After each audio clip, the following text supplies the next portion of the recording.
Oh, Baiju wasn't in his shop. Oh, you're looking for Dr. Baiju. He's resting today, but he said to send any patients to the back room. Ah, okay. Thanks. We'll head on through. Show me your prescription.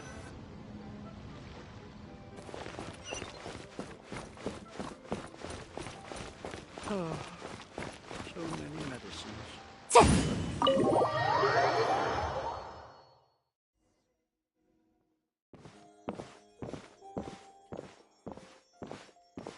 Traveler, Paimon, welcome.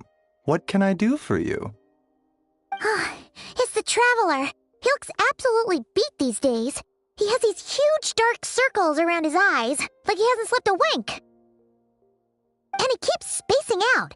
You have to call his name several times before he snaps out of it. What do you think it is? Is he sick?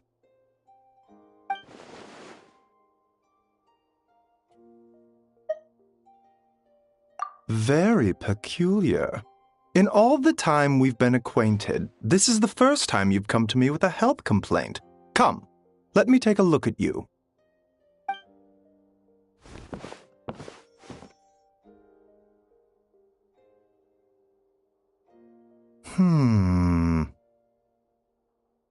Okay, Paimon does not like that expression, Baiju. It's not serious, is it? Complexion is good, eyes are clear, breathing is steady, pulse is strong. Physically, you appear to be in good condition, Traveler. In theory, your energy level should reflect that. You should be feeling right as rain. Hence my concern. A clean bill of health is usually a good thing, but in this case, it likely means your situation is more complicated. Physical illnesses come with detectable symptoms that can be used to diagnose, medicate, and cure the condition. But afflictions of a non-physical nature, they fall outside a doctor's realm of expertise. Huh? What do you mean, non-physical nature? Curses, dark magic, it's hard to say. It could just as easily be a simple case of mental fatigue. Why don't you rest here for a bit? Whatever it is we're dealing with, clues to your condition are sure to reveal themselves in time. Once we know the root cause, we can administer the right treatment.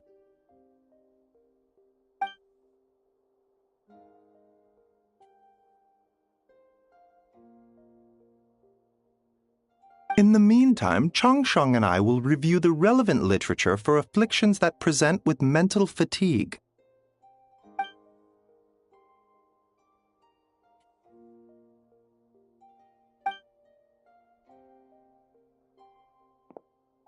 Oh, must be a rare condition if not even Baiju and Changsheng have seen it before.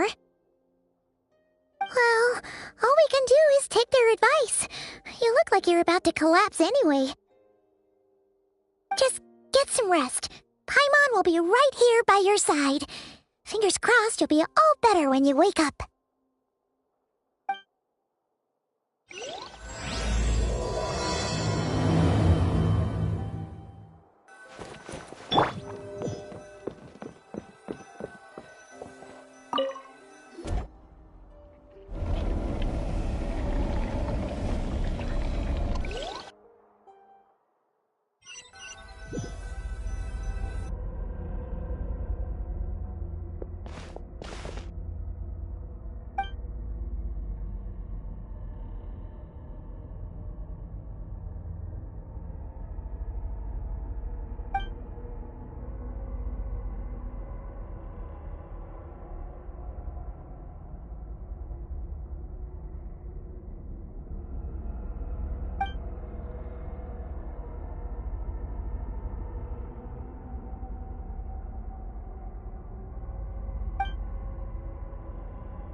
Traveler! Traveler!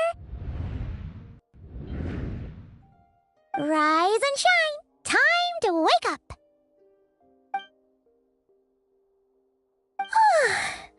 For once, you're making Paimon look like an early riser. It's already afternoon. Hopefully all that sleep did you some good. Feeling any better? A cut? What? Did you scratch yourself in your sleep? All right, let Paimon take a look. Nope, nothing there. Wait, did you have a nightmare? Okay, don't panic. Paimon heard that dreams tell us what we need by showing us the opposite. So, if you had a nightmare, maybe all you need is something to cheer you up. Come on, Paimon will treat you to something yummy.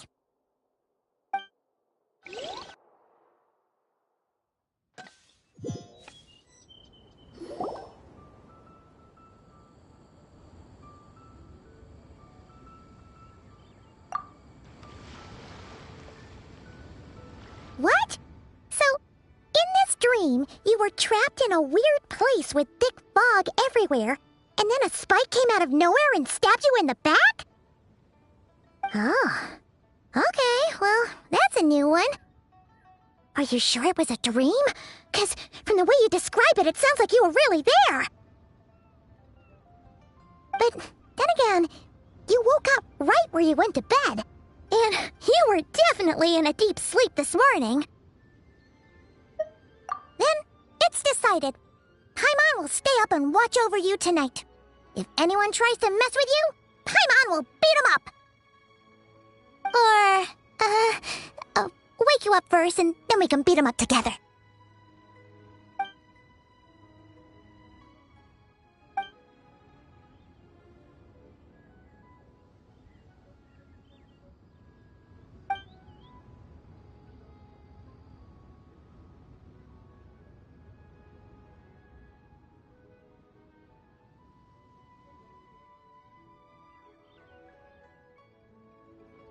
Something is missing?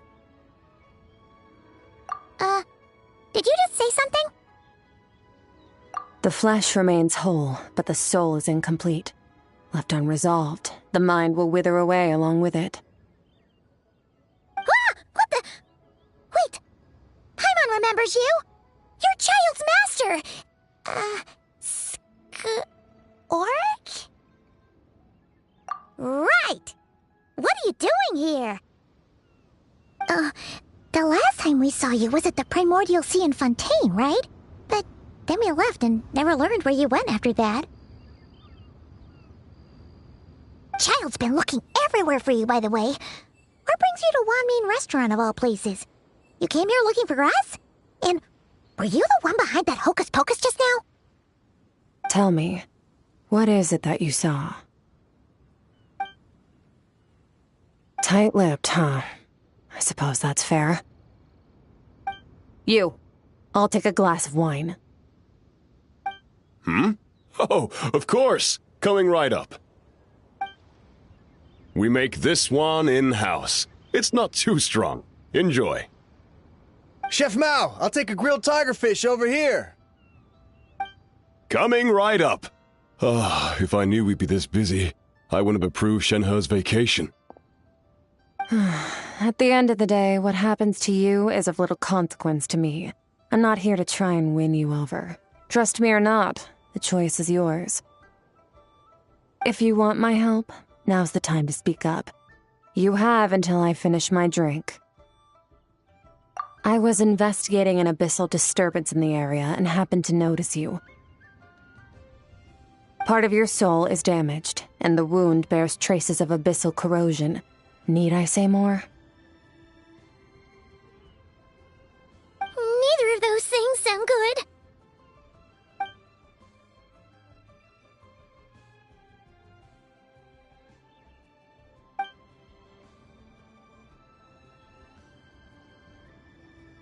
Well, should we trust her?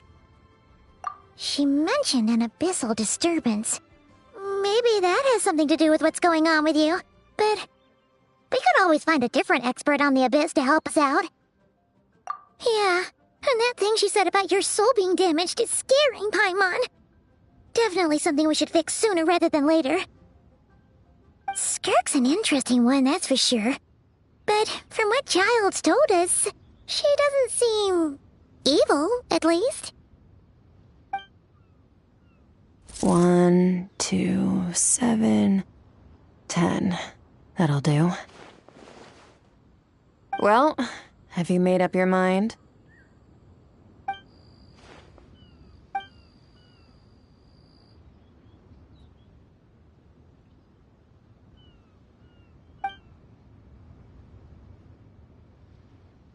So, that's all we know, Miss Skirk.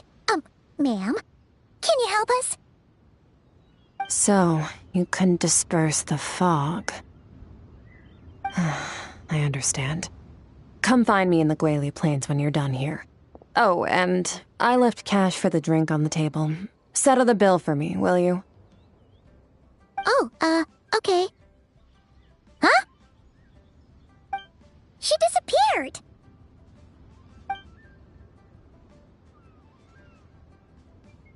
Wait, hold on. You overpaid. Here's your change. Oh, no.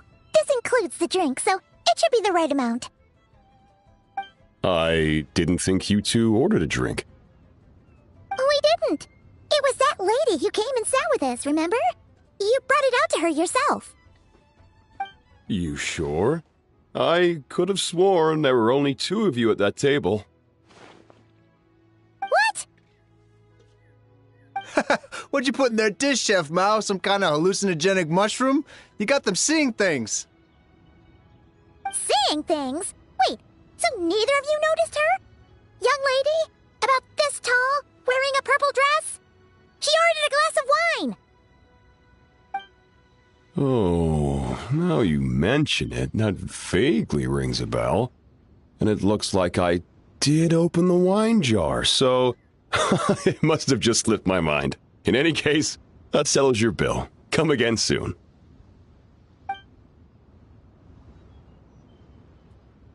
Coming! Okay, what was going on there? It's like they didn't remember Skirk being there at all. Even Paimon was half convinced we hallucinated the whole thing. But that Mora she left for us was definitely real. Oh, this whole situation is giving Paimon the creeps. But anyway, she told us to head to the Guili Plains, right? Let's not keep her waiting.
town's doing here.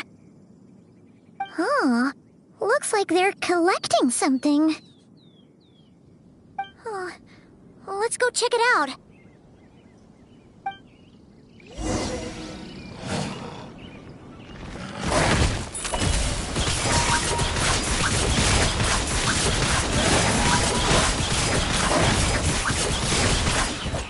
Let the show begin. With the wind!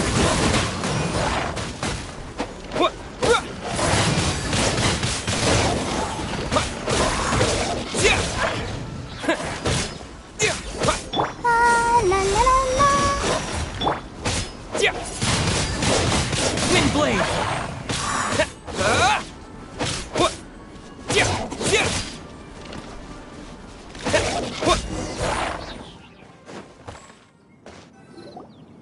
So, this is what they were collecting. It looks kinda like... Yeah. What is going on here? From the moment they are born, all beings with great power have an impact on this world. Even if their body is sundered and their soul extinguished, their influence remains. Gods are the most common example of that. The remnants of gods who fell thousands of years ago remain buried deep within the earth, carrying within them a warped will and a dark curse. Together, these remnants form what you call god remains, and it appears that some of those sealed here were dug up and removed. There are traces left, but they're fading fast. What are you doing? Nothing! Just wanted to make sure you were, real? She's definitely not a ghost traveler. Paimon poked her, and she's solid. Your life hangs in the balance, and that's what you're fixated on? Strange set of priorities. It was just a trick to avoid being perceived. If someone notices me, those memories are erased. Simple as that. Unlike you, I have no desire to establish a connection with the world. The weak and the lowly have no right to remember me. They're lucky they only have a few missing memories to show for it. Now, can we please get back on track? Okay. Where were we? Right. The god remains. So, basically, there's now less of them here than there used to be, right? Isn't that a good thing? In our experience, god remains are 100% bad news. A lot of terrible things have happened because of them. Maybe it's a good thing by human standards, but power doesn't come from nothing, and it doesn't just disappear for no reason. The remains aren't just gone. They were taken. Very clever, traveler. You aren't the only one who had something taken from you. There are victims like you everywhere. The only difference being, you can speak, and the remains cannot, so it went unnoticed. Something similar happened in Sumeru. Within the span of one night, countless consecrated beasts were slaughtered, and a large amount of the god remains buried in the desert went missing. Of course, god remains are just one of the targets. The culprit is chipping away at sources of power all over this world, including the Stella Fortuna above.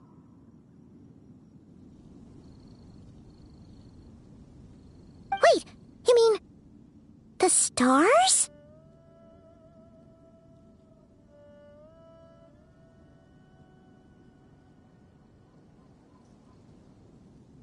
Mm-hmm. 42 of them have died out in the past few months alone.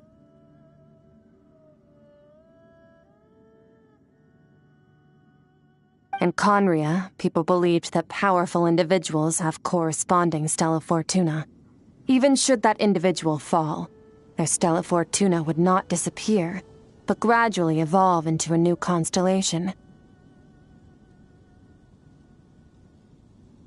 Yet now, stars are disappearing from the skies entirely, and it's not hard to deduce what's happening to the power they contain.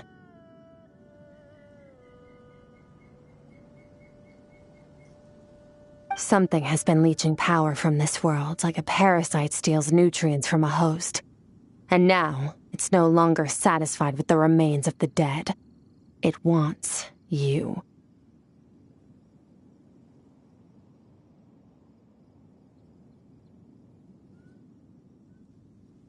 This time, it only took a fragment of your soul. But next time, there's no telling how far it could go. No one knows. All I know for certain is this. Getting back what you lost will not be easy. Considering how much power this entity has stolen, it must be a god-level being by now at least. But that's not the real concern. Souls are fragile things, and yours could easily be crushed if you go up against it. So you're gonna help us, right? We're going to help each other. You are my ticket to uncovering this thing's true identity. Well, great! You seem super strong and you know a lot about the Abyss, so Paimon will take it. Don't get all mushy on me. All I'm doing is helping you get back to normal after a sudden crisis. And I should warn you, getting mixed up with me can have unforeseen consequences. We're on very different journeys. You don't want to be in my debt, trust me. You help me uncover the truth behind this entity, and I'll help you recover what you lost. This is a transaction, that's all. You would do well to remember that. Now, come along. Yeesh! You'd think she'd be a little friendlier since she's agreed to help us. But nope, she's just like when we met her in the primordial sea. So cold. Well, whatever. If that's how it's gonna be, then she doesn't deserve our friendship. What she does deserve is a super embarrassing nickname. Ah, Paimon's got it.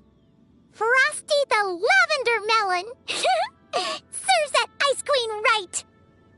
Anyway, the important thing is that we get that piece of your soul back. So, let's follow her and see what sort of plan she's got.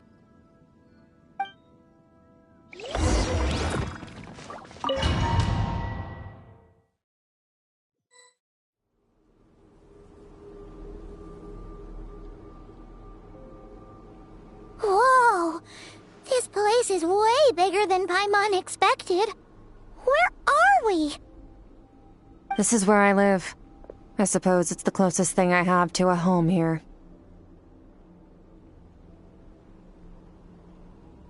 It is. I brought you here because time flows differently in this place. I don't know how much Ajax has told you, but when he fell into this space, I mentored him for 3 months. In that time, only 3 days passed in the outside world. Ajax? Oh, right! That's Child's real name! Yeah, Paimon remembers him mentioning something like that. So, a month here is equivalent to 1 day in the outside world? That should mean we're safe from that power-hungry soul snatcher for now, right? Yes, well, I didn't bring you here just to show you around. In the outside world, the Traveler could be attacked at any moment. But coming here has bought us quite a bit of time. Now, we just need to figure out how to investigate that place you saw. The one full of fog. Both your description and the abyssal disturbance I felt point to that space having some connection to the Abyss. It could even be a domain similar to this one. The thief who stole that fragment of your soul is hiding there. But the Abyss is a chaotic and turbulent place. If we want to pinpoint their location, we need to see what that space looks like without the fog. Abyssal power can grant a special form of sight. Have you ever wielded abyssal power before? Okay. Do you plan to learn? That tracks.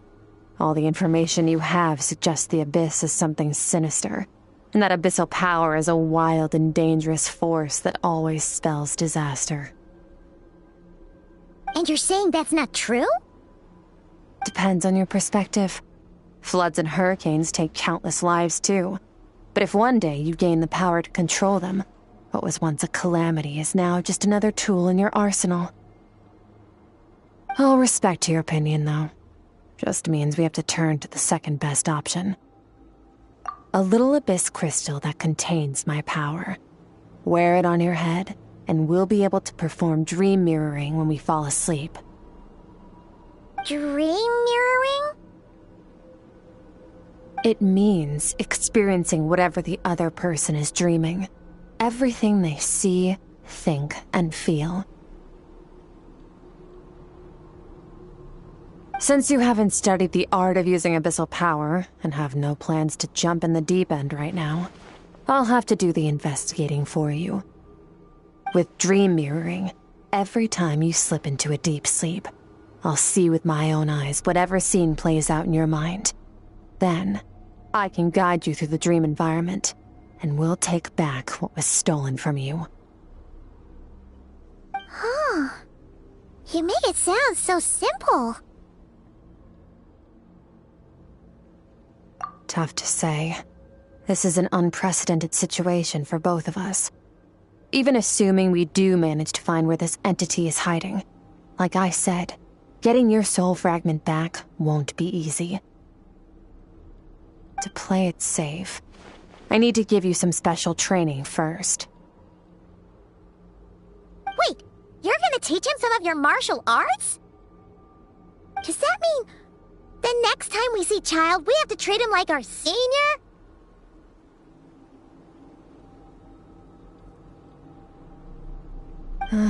Do as you want. For my part, I don't see you as my disciples. You're already a pretty good fighter. All I'm planning to do is build on your current skills and train you for the specific scenarios that I think we might face.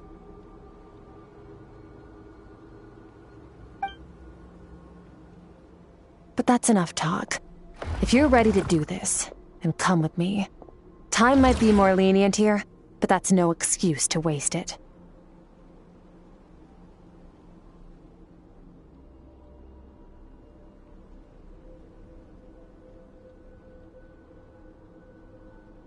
Oh, she moves fast. Paimon can hardly keep up with her. So, special training, huh? Kind of a rare opportunity. With your skills, there's not a lot of people qualified to train you. The last time something like this happened was probably anti-Raiden Shogun training, right? Oh, feels like a lifetime ago. Skirk seems pretty strong too, though. Remember how she said that the all-devouring narwhal was just her master's pet? Maybe we really will learn something here.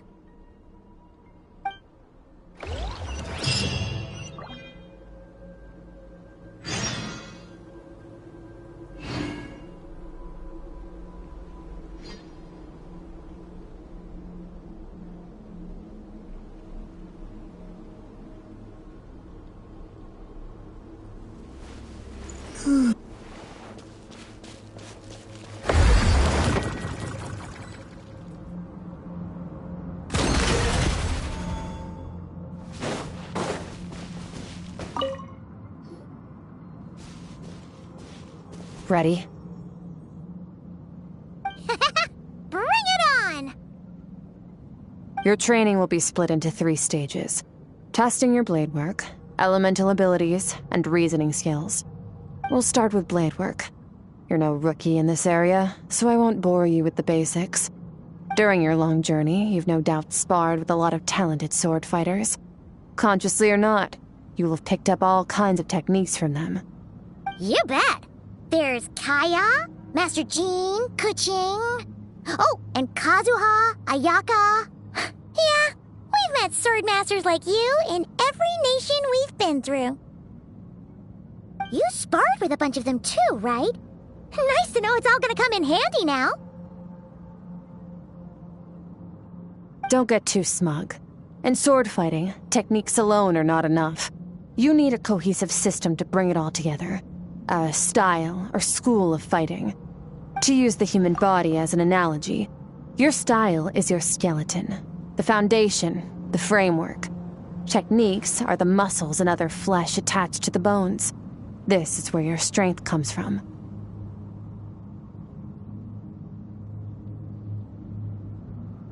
Improving your sword fighting is like growing that body.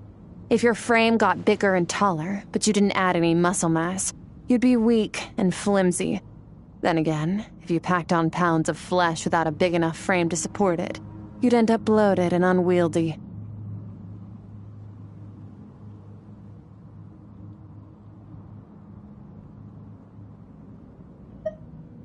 You need to do some introspection. Take a good, hard look at your past experiences and figure out which parts of what you've learned are just techniques, and which parts can be used to form your own system of blade work.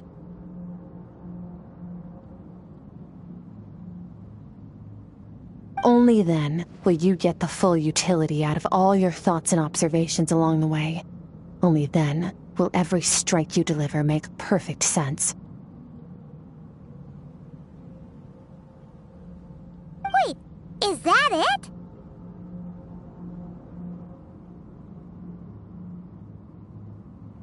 Paimon thought you were gonna teach him some cool new moves. Like when you went swoosh and opened a tunnel to another place. One day, you'll reach a new level of power where you realize that even that's as basic a trick as any other. But right now, our sword styles are so wildly different that teaching you mere techniques is pointless. There are no shortcuts in the pursuit of power. Failure is your best teacher, and rigor is your coursework.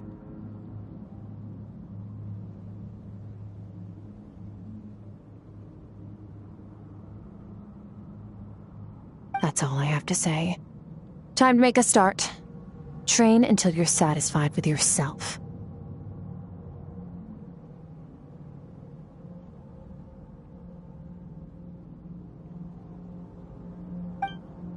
Now focus. Destroy the crystal columns as swiftly as you can.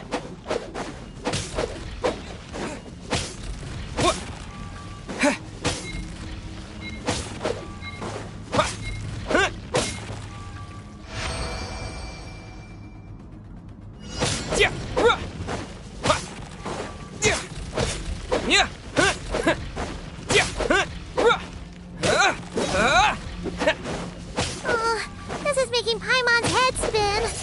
Hang in there, Traveler!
Stay calm.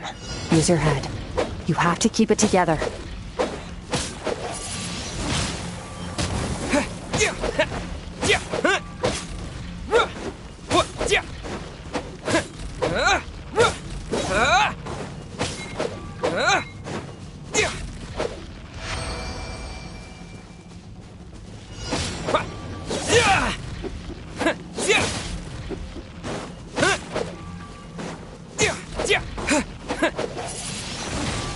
Wind blade.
both will be frozen in time. Cut to the chase. Consider a moment of true mastery that you've witnessed in another person, and ask yourself, what lies beneath the surface? What's their guiding philosophy? What's their state of mind as they maneuver their weapon? Now take that and practice it right away with speed, skill, and strength, over and over, until your hand is one with your mind. This is the only path to true growth. Step on up. Dance with the waves.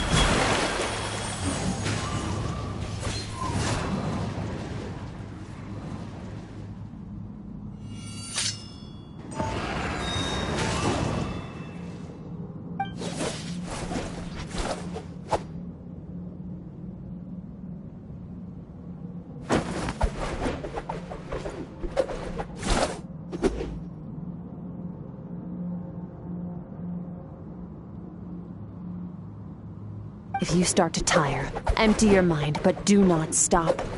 Stay in that frame of mind as you keep up the fight. Get rid of all redundant movements. Imagine your sword is an extension of your own body. Wield it just as you wield your arms, hands, and fingers. 'Twas on a deserted, moonlit night that the hero approached the vile dragon's limpid lair. Rain Cutter! Feathers fleeting wet, the white heron treads water, a sight without flaw. Master of Inazuma Kamisato art Tachijutsu.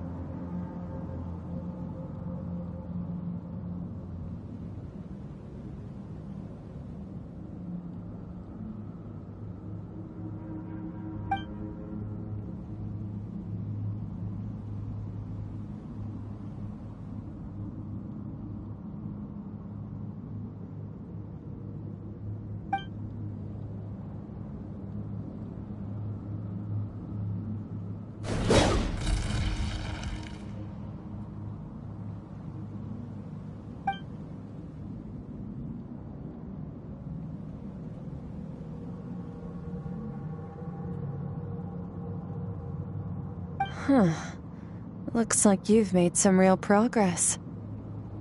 That concludes your training session. Awesome! Paimon knew you could do it! How do you feel? As you should be. Time flies when you're training hard. You've actually been going for several days now with no rest.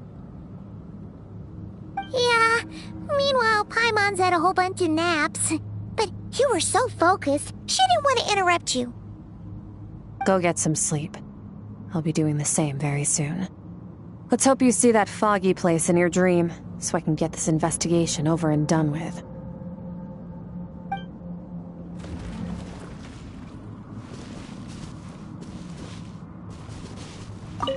Sometimes, you have to practice a single movement 1,000,000, maybe 10,000,000 times, before the breakthrough moment comes. Nothing in the outside world can help you in this process. The most important thing is to remain patient.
Skirk, why are you skipping classes again? We've talked about this.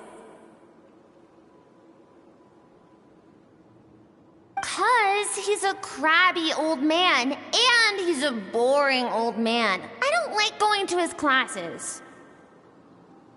Excuse me. You shouldn't talk about your teacher like that. It's very disrespectful. All right, let's not get into a big fight about this. Skirk's learned what she needs. There's no point forcing her to sit through more classes if she doesn't want to be there. But I'd still love to hear about what you got up to yesterday. Why don't you tell your dad all about it? I went diving, and I saw this huge fish. I never knew they could get that big. It looked kind of dumb, though, with that stupid big fat head. I tried to shake its fin, but it just spat water at me. Oh, and today, I'm gonna go to that prairie up north. There's supposed to be this giant bird there that can spit fire. I bet if I climbed on its back, it could fly me all the way to the stars. Then I suppose your old dad should get one as a pet too. Otherwise, how are you going to hear me call you for dinner up there in the stars? When it's time to eat, I'll come back on my own, Zilly. Anyway, gotta go. Bye, Mom. Bye, Dad. Wait! Put on a coat at least. You'll catch a cold. I'm talking to you, young lady. You spoil that child, you know. Ever since that merchant ship arrived, she practically lives outside. Always going on about exploring the beyond one day, whatever that means. Let the kid do what makes her happy. Besides, we both know you're all bark and no bite. Come on, our little adventurer is going to be hungry when she gets back. Let's get started on dinner.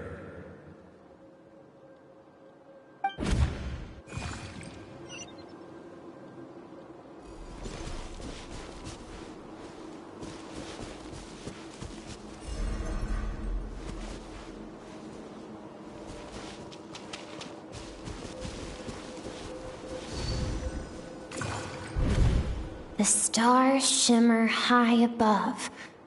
But what lies beyond the stars? Mountains as far as the eye can see? An endless snowy plain? Or maybe buildings taller than the sky, like the people from the merchant ship said? I can't be the only one asking these questions. The universe is fascinating. If only I could meet some other people like me. We could set sail together and explore every corner of the world.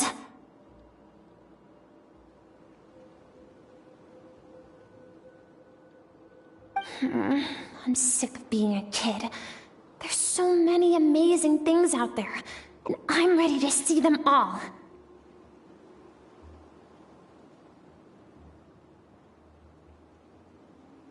But for now, I'm starving.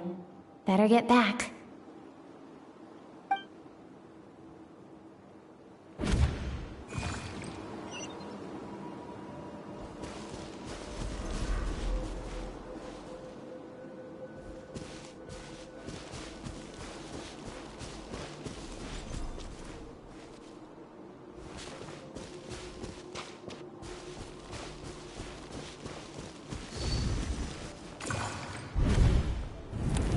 Don't let a single one of them get away!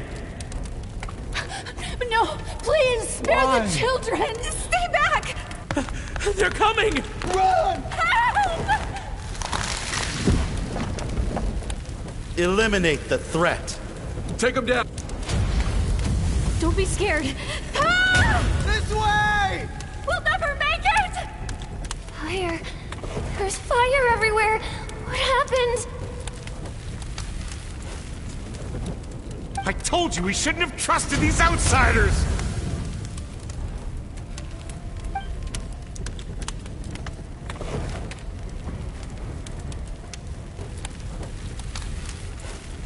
Why are you doing this? What did we do to deserve this? We welcomed you with our finest food and drink, showed you the best our home has to offer, gifted you cloth dyed by our own hands. And this is how you treat us? Run! Save yourselves! Captain, Zone 3 is clear and we have Zone 2 surrounded. Begin extermination. Remember the orders from upper command. No one is to be left alive. Rest assured, sir. We have enough munitions to annihilate these savages and burn their entire civilization to the ground. Good. The only ones who put up a real fight are that man and his wife, correct? What's their status? We shot the man in the ankles and the wife broke her wrist attempting to fight back. They won't be doing much more fighting. They're holed up in their home for now, but they won't last long. To prevent them from making some kind of last stand, we're planning to clear out the other zones first so we can send a bigger squadron to surround them. Well, well. Turns out some of these beasts do know how to use their claws.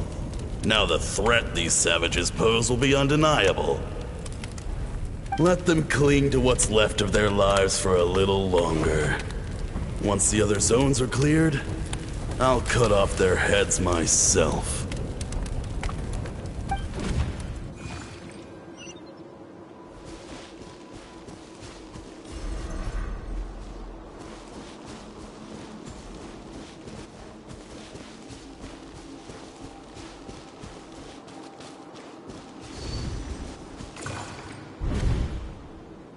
Dad? Mom? Skirk, you're all right? Thank heavens. I'm so happy to see you, sweet girl. But you need to go. It isn't safe here. They'll be back any second.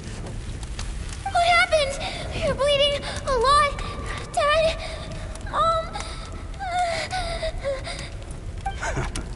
This is the place.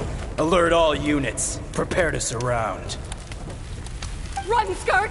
Run as far away as you can! Don't trust anyone! Your dad and I, we're not afraid to stare death in the face, but we need you to survive. My clever girl, so curious. You're already so brave. I know you're going to grow up to be such a positive light in this world. Whenever you miss us, just play this song. Remember, life is a gift. Don't let darkness claim it. Break down the door! Look what we have here. A savage that can pluck a tune. Well, the show's over.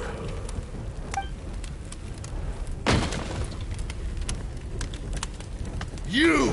Stop singing! Shut it! I said shut it or I'll make you! Fine. Have it your way!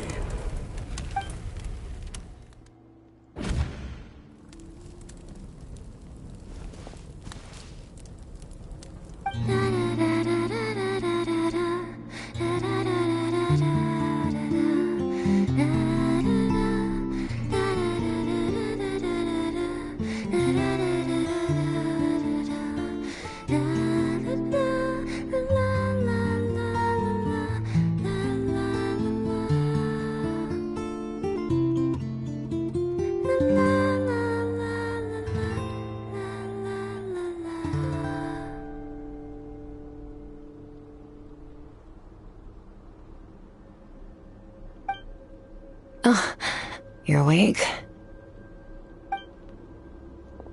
I found a few clues while you were asleep, but it's only a start. Now, time for the second stage of your training. This time, the focus is elemental energy. Come find me when you're ready to begin.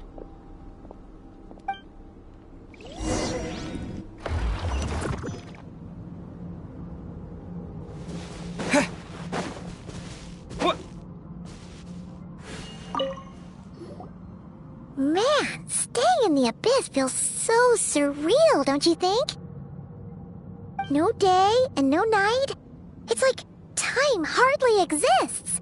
If we weren't careful to keep track, it feels like we'd have no idea how long we've even been here. Well, except for the fact that Paimon still gets hungry like clockwork. You go do your training. Paimon's gonna grab a bite.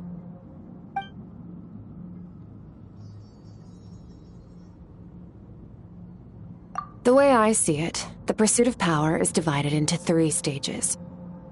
The first is mastering the use of standard weapons. Next is learning how to harness natural energy. And after that, you're free to challenge even higher dimensions.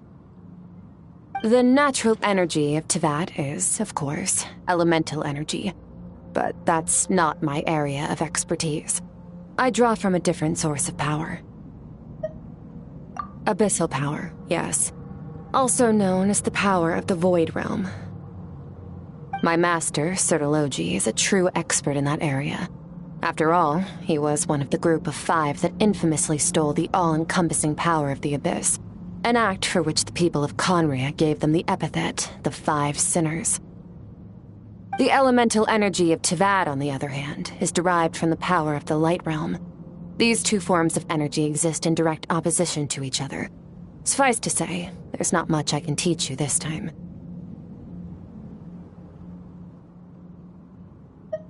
A keen observation, traveler. Call it respecting local norms. The Abyss stands in direct conflict with the will of this world.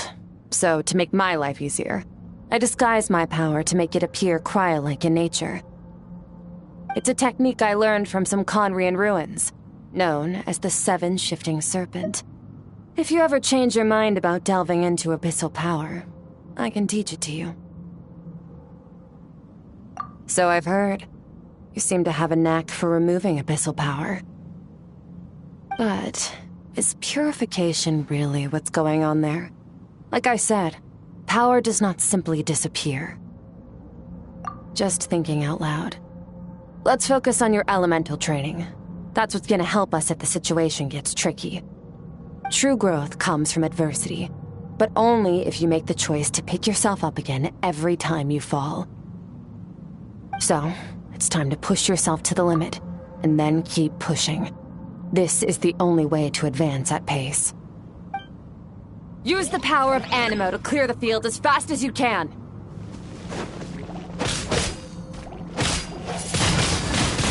Windblade!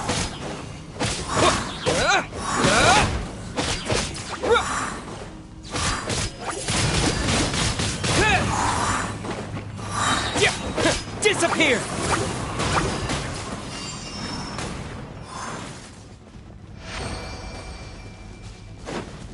Observe your surroundings.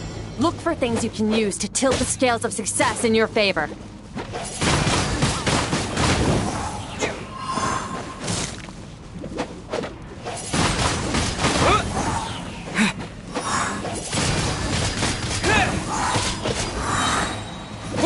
With the wind!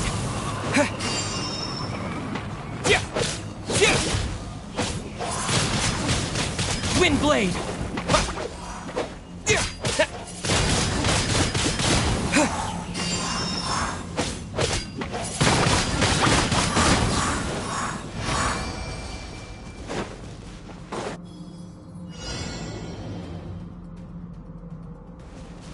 Use the power of Hydro to destroy the spikes.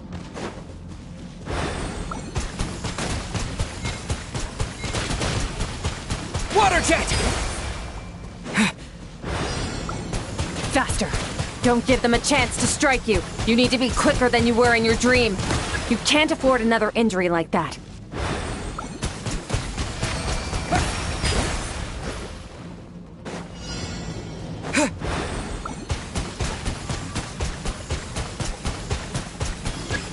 Go!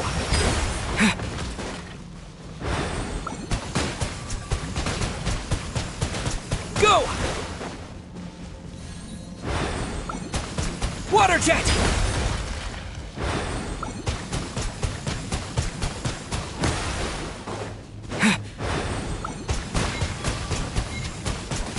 Go!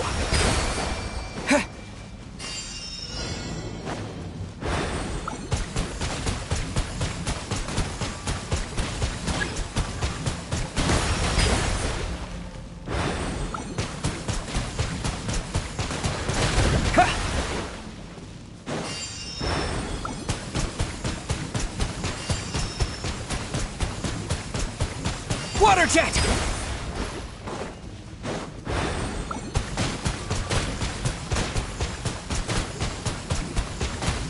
water jet!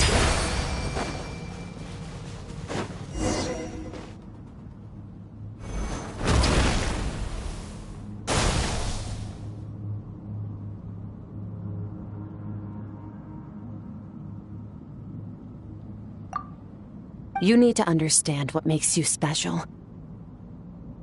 The ability to wield elemental energy without a vision and switch between the elements at will. It means your aspirations need no approval from the gods. Your power is not bound by the rules of this world. So be bold. Do not be afraid to chart your own path.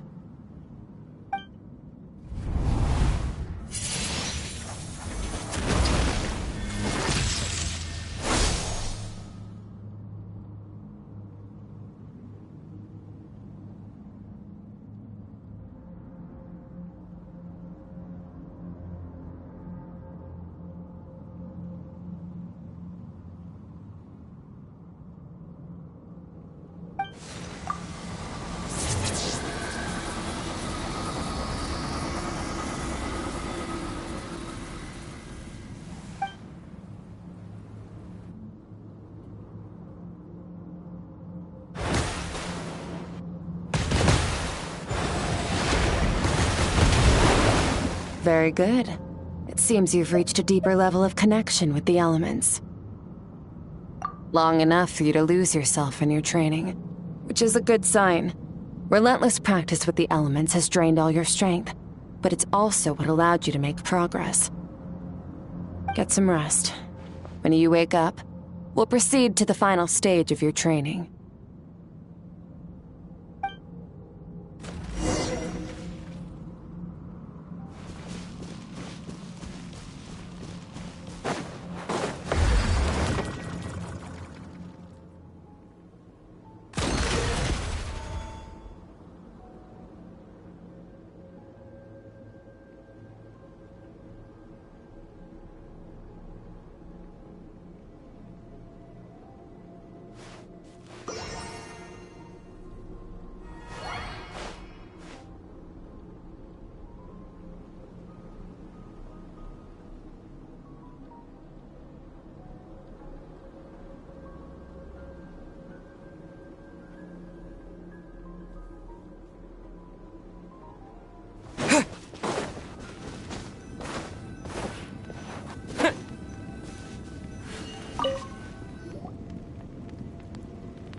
What is the secret to power? Longing, hatred, self-preservation. No, it is fear. The fear of losing those you love. The fear of watching your home burn. Fear of loneliness. Fear of death. Fear is the source of evolution. It forces humanity to adapt to their environment and overcome hardship. It is in the process of prevailing over our fears that we surpassed first ourselves and then the rest of the world. That fear is now part of you. It calls on you to evolve. And it is time to answer.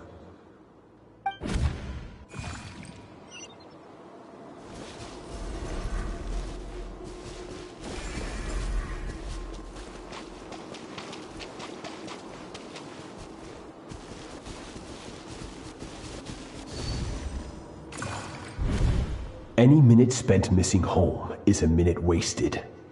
Practice your sword work instead. Do not make me tell you twice.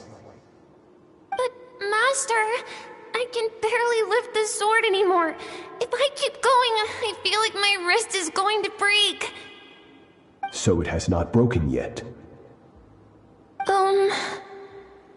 Then pick up your sword and keep practicing until it breaks. I want to hear the cracking and splintering of bone. After all, bones can always be reset.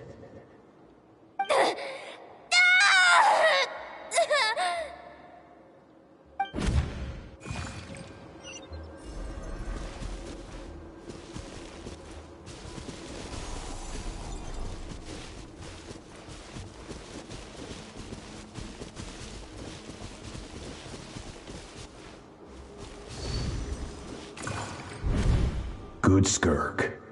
Once again, you survived. How do you feel? Cold and pain. These are signs that you are adapting to the abyss. Each time the flesh is torn and the spirit crushed, each time you claw back from the brink of death, you become stronger. I now understand why these people sought to destroy your homeland. Your potential goes beyond even what I could have anticipated.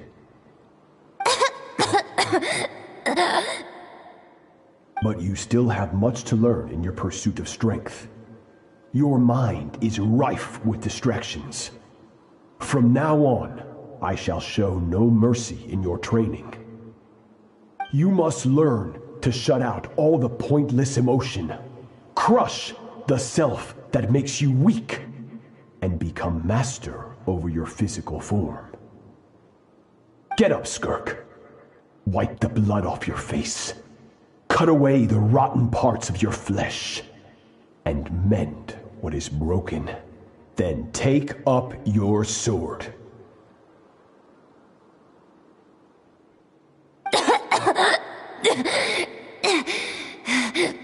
Yes, Master.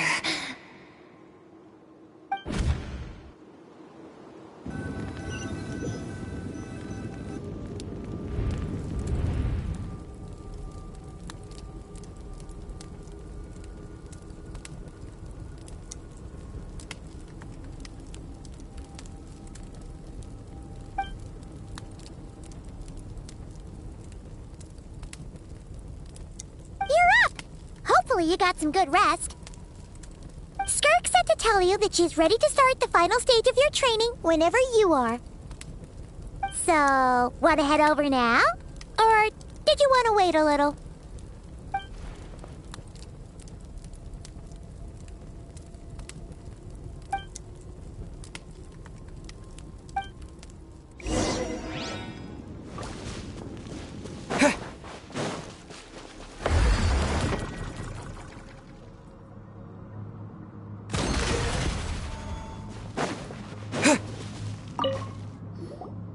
From your training so far, you have gained better command of the sword, and more control over your elemental abilities. That's only part of it. Experience is the real teacher. Your journey, the friends you have made, the dangers you have faced, these have taught you more than I ever could. Now, it's time to focus on how you react under pressure. You must be able to think rationally, even in unpredictable combat situations. To simulate this, I'm going to attack, and you're going to block. Ready?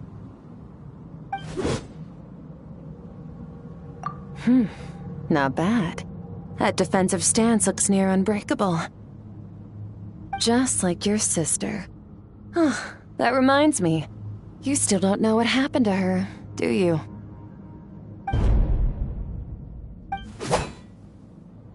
Hey, no fair! That's cheating! You think every opponent has the same moral code as you? You can denounce their deplorable methods all you want. But only if you live to tell the tale. The dead don't get to complain. Strong emotions will always arise in combat. Anxiety, anger, fear.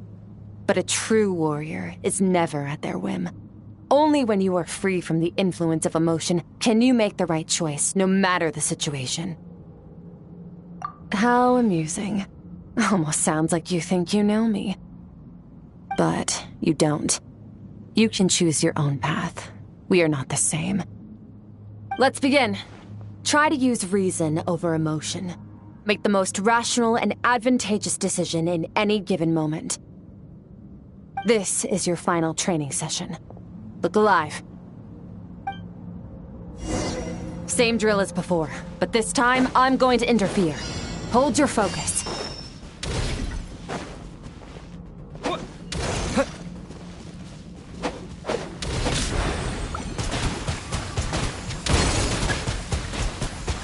Go!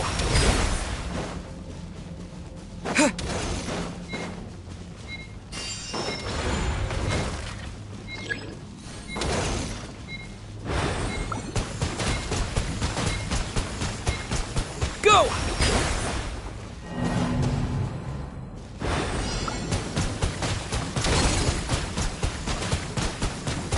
Go!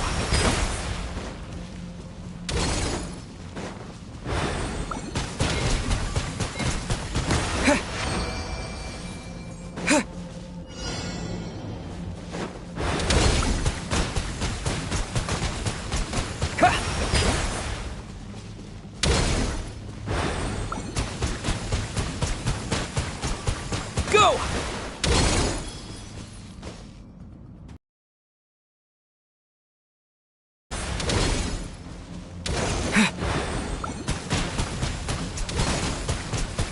Water jet!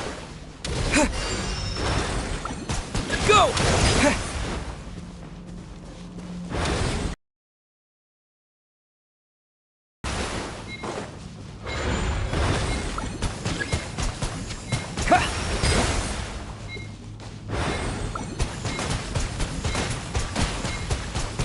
Water jet! Go!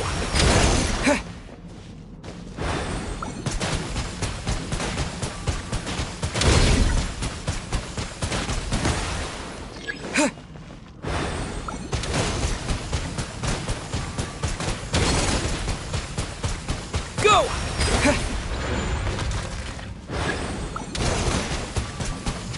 Water jet!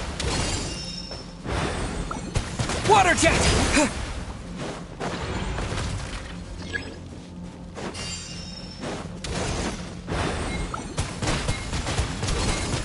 Go!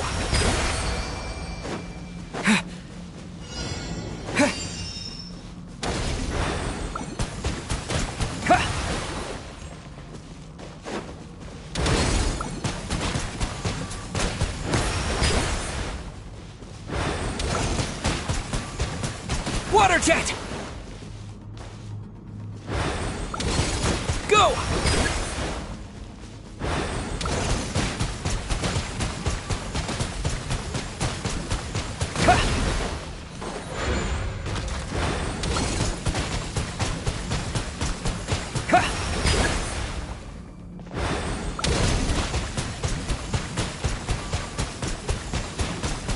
Water jet!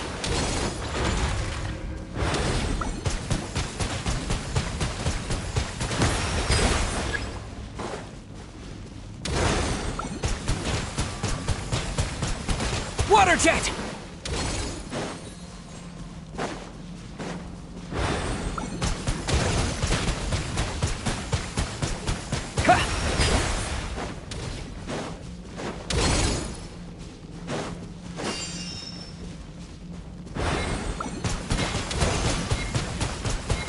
Go!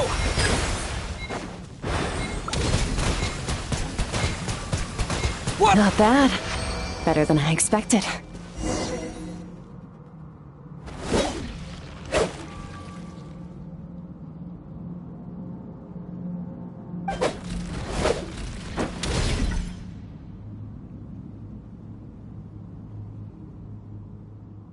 You're getting the hang of it. The first step to controlling your emotions is controlling your mind. You want a unified train of thought. It all comes down to focus.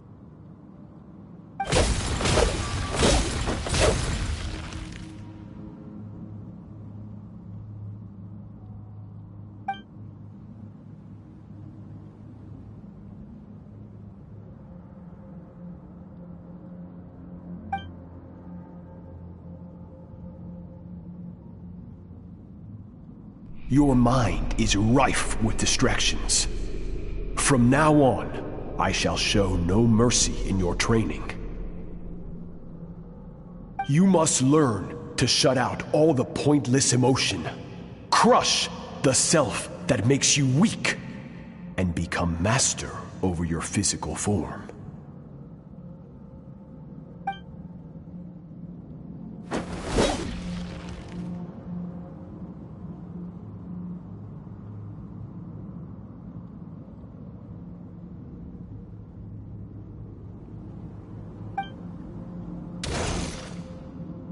Stop.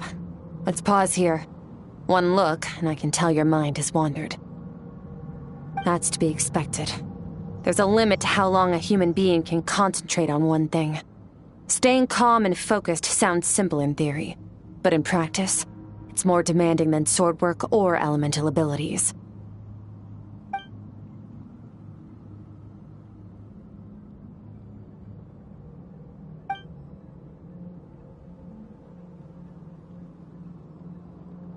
Get some rest.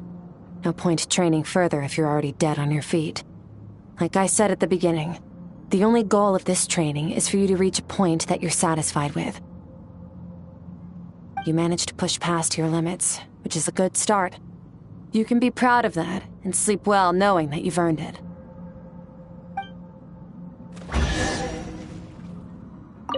Warriors will train day and night to perfect their skills, but when the battle comes, their fate may be decided in a matter of minutes.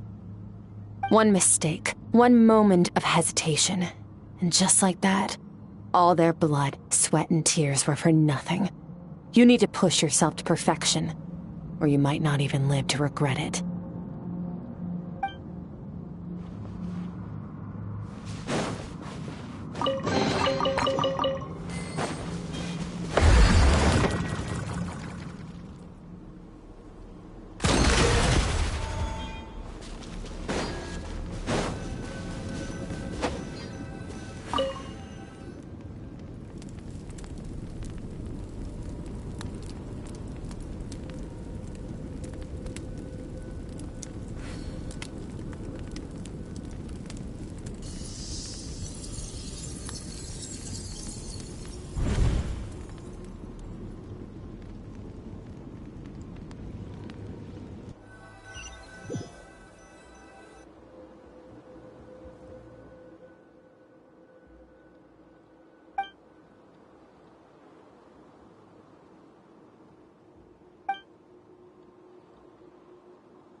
Skirk is amazing.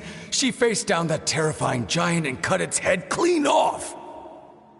Oh, she got hurt though, didn't she? I heard it was pretty bad. Yeah, well, that's a given. But the moment she was on the mend, she got right back to practicing her sword work. I heard Master suffered a grave injury once too. Lost an arm and a leg and still came back stronger than ever. Skirk's becoming more like him by the day. Oh, incredible. I wonder if I'll ever reach their level. They're always so resolute, so unshakable.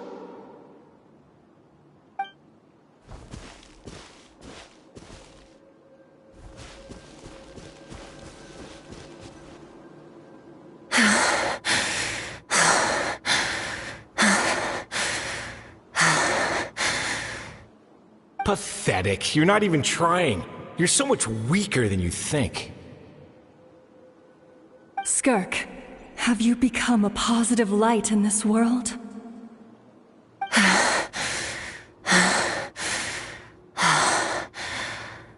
Do you even remember how many of us perished in that fire? How many bodies were left to rot on the scorched earth? Yet you alone live on. Keep your gaze fixed on your blade. You don't deserve to rest. I have so many questions. I just want to jump in a spaceship, explore the whole universe, and get answers from the stars. I just need to wait till I'm grown up. Then, I can do anything. Now, you must bid farewell to who you were in the past, and become someone stronger. Run, Skirk! Run! Only death awaits us here. Keep running, and don't ever look back.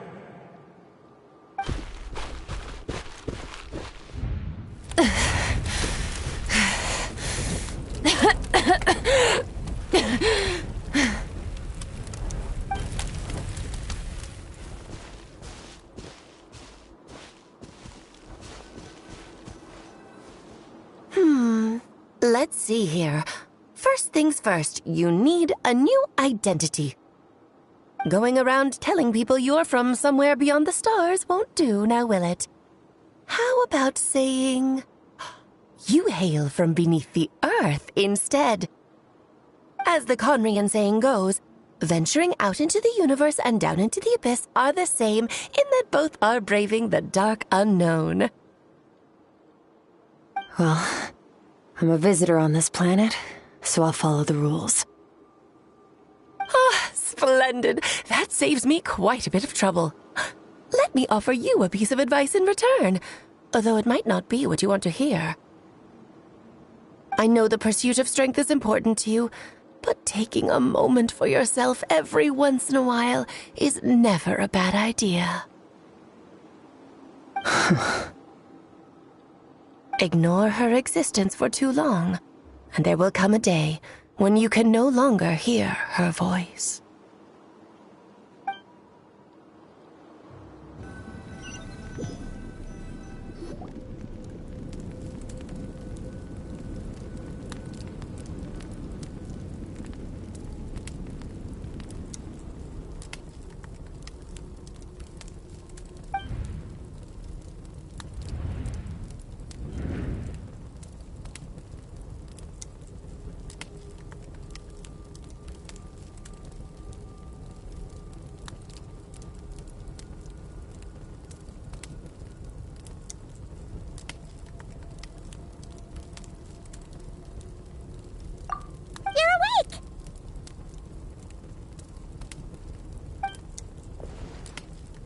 Be starving, right? Ta-da! A barbecue feast just for you! Of course you are! That's why Skirk and Paimon got this all ready for you.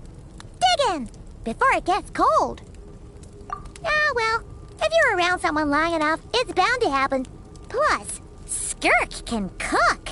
So, Paimon decided she can forget the whole Ice Queen thing.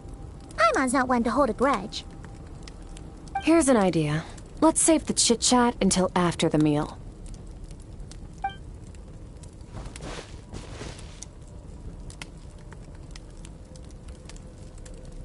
Ugh, so full.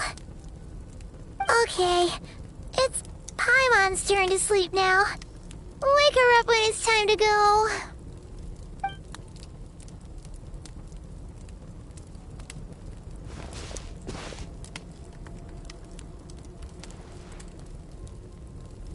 I have good news.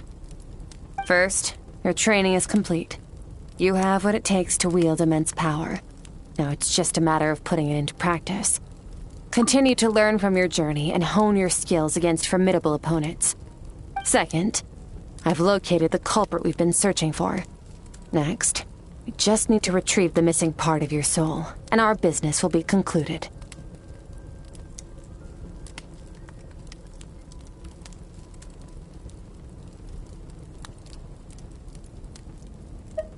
When Ajax trained with me, he once told me he was bursting with questions. So I allowed him to ask me 3 of them before he left. You and I may never meet again, Traveler. So if there's anything you want to ask me, now's your opportunity. Just like Ajax, I'll answer 3 of your questions.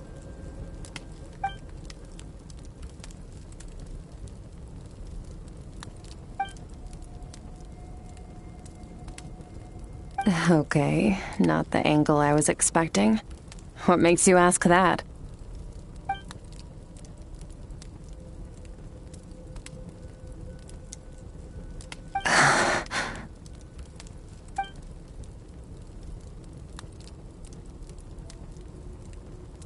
I knew that was a possible side effect. Closed off my mind to you for that exact reason. Even with the dream mirroring, you should have seen nothing but endless darkness.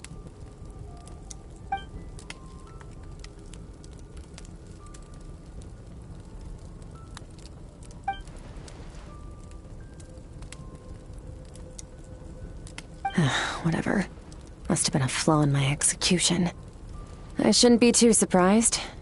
Due to some recent circumstances, my self-control has been lacking as of late. Since you've seen what you've seen, there's no reason to hide the truth. All I ask is that you keep it a secret. No, I'm not from Teyvat. I'm from a different planet. And there was a time when I journeyed through the stars. A lot like you in some ways.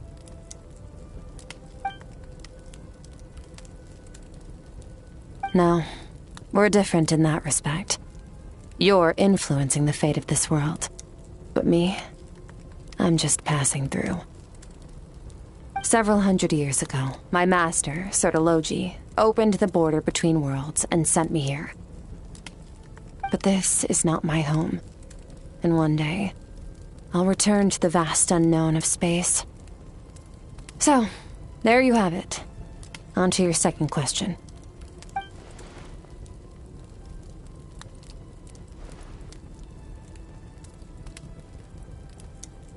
To become stronger. For certain reasons, I need to bridge the power gap between me and my master as quickly as possible.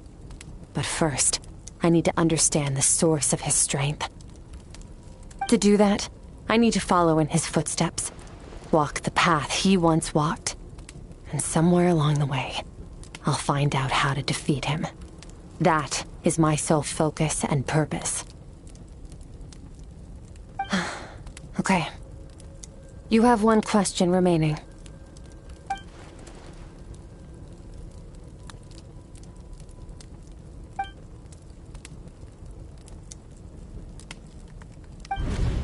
You make it sound so easy. Ever since the incident I experienced there, I've never stopped searching for Master Skirk and that unknown abyss. But it's been years now, and I've still found nothing.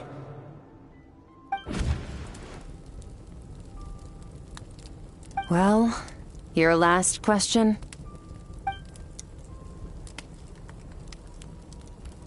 Ajax. His situation is different than yours. Before you ever crossed paths with me, you'd already encountered many formidable people, studied their techniques, and developed your own skill set. So, during your training, all I had to do was build upon that foundation. But Ajax was so young when he came to me. A complete blank canvas. Children can't help but imitate their role models. In the long run, that would only hinder his growth. Once Ajax has enough strength in his own right, I will allow us to meet again. Until then, let that motivate him to reach his full potential.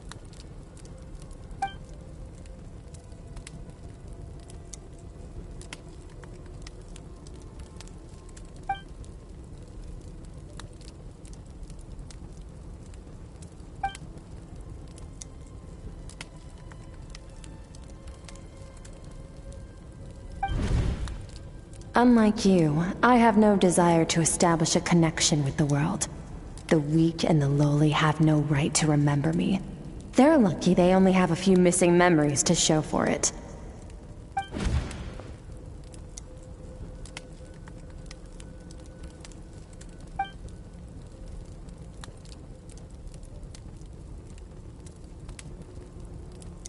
Wake up your companion. It's time to go. Oh, and everything I just told you. Best keep it a secret from her as well.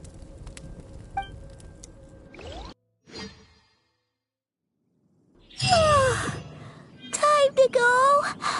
Oh, finally. Where are we headed? Just follow me.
Wait, this is near the chasm, right? Yes. If we enter from here, we'll be able to reach that place from your dream. You have some experience with abyssal domains by now, but still, this is someone else's territory. Best to proceed with caution. Don't worry, Paimon's an expert at hiding behind other people for safety. Oh, but, that means you need to stay safe, Traveler. All right. Remember your training. Time to put it to use.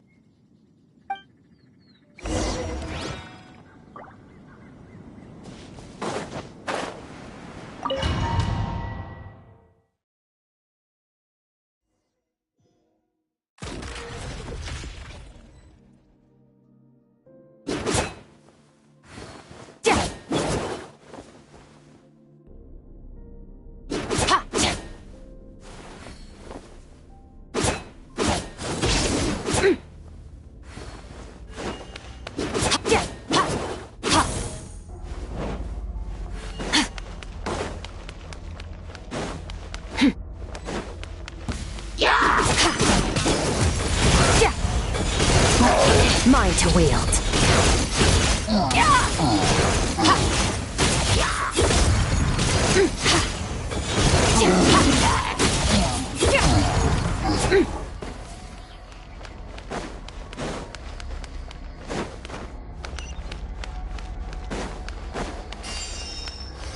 Whoa! Look at all these spikes! Careful! Don't get hit! You know what? Paimon's just gonna float behind you. Come on, you got this!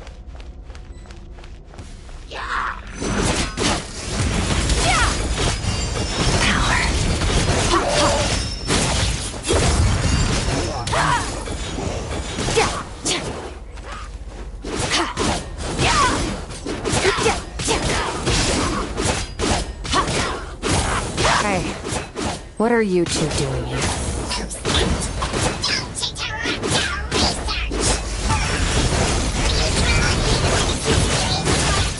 Dusty, like an abandoned house. Let's press on.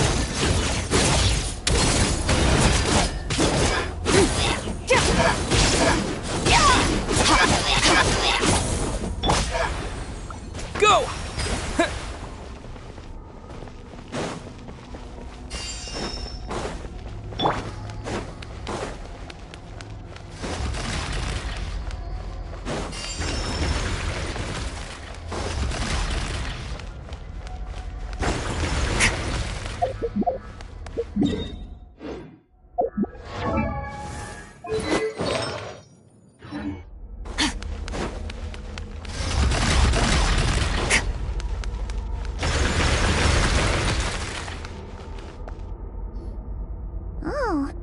Looks like this is a dead end. Did we make it to his hiding place? Ugh! This fog is making it impossible to see anything! This should be the place where you were attacked, Traveler. The missing part of your soul should be nearby. Can you sense where it is?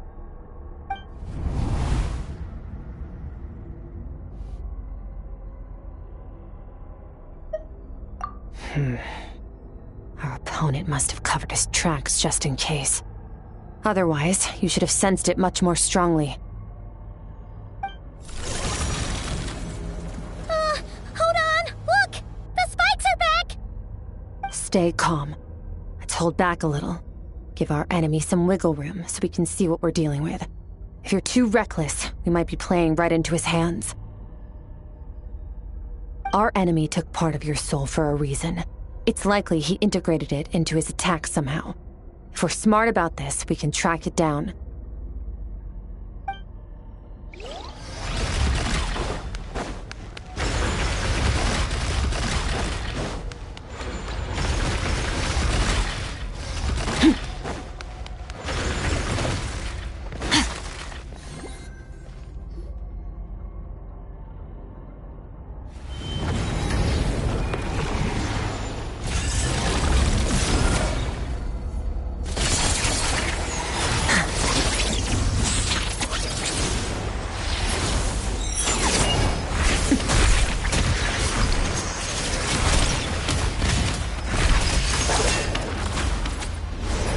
From the start, the attacks have been focused on me. Trying to break through my defenses? I see.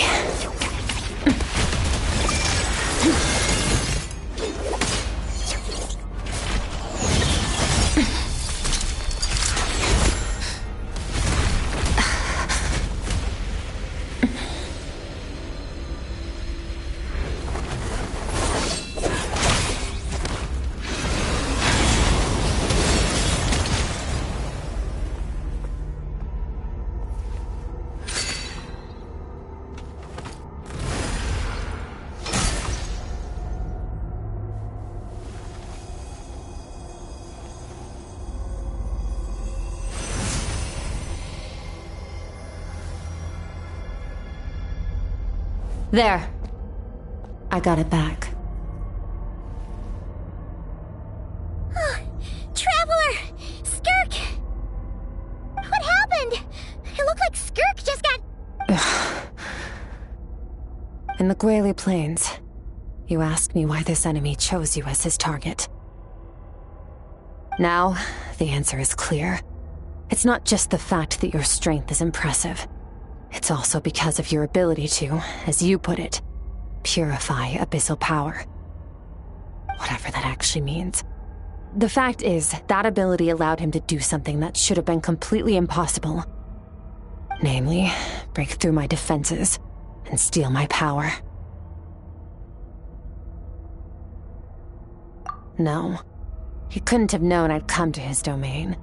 He only stole your soul fragment because he knew the value of its power. I doubt he expected it to come in handy so soon. Call it fate, if you want. I believe that's the term they use in this world for arbitrary coincidences like this. In any case, it works to our advantage. Once I realized what he was using that power for, it gave me the chance to get back what you lost. I'll cope. Well, done gorging? Good. Time to answer some questions. How did you get the power of the all-devouring narwhal? The all-devouring narwhal? Oh, of course! Paimon knew that spike thing looked familiar. It looks just like that narwhal's horn! I highly doubt you acquired that power through your own strength. Tell me I'm wrong. You're desperate enough to scour the land for god remains and whatever vestiges of power you can find. That alone proves you wouldn't be able to defeat a creature like that. Which leaves one possibility. You know my master, the Foul, Sertologi. The Foul? Who dares call him foul? Sertologi. Fertile What's wrong? Bit off more power than you can chew?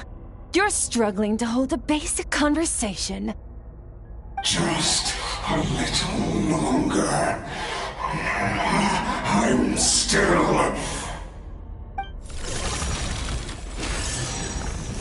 Look! It's back! Those obsessed with power will let it devour them before abandoning their pursuit. Keep calm and use reason to decide the best course of action.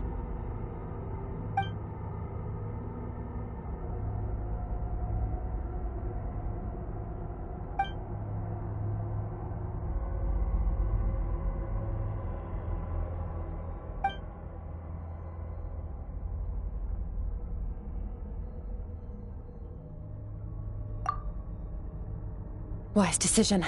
Final victory doesn't always come after a single battle. You've got your soul fragment back, so we both got what we came for. Let the enemy draw breath while he can. It won't be for long. Get us out of here, Traveler.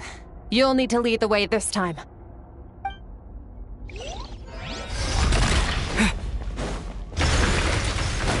Skirk, is your shoulder gonna be okay? The wound is minor.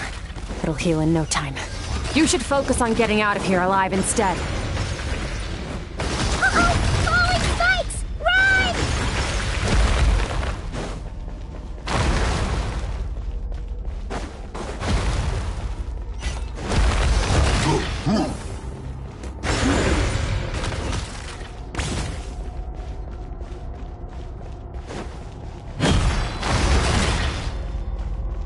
Watch out! Looks like this place is about to collapse!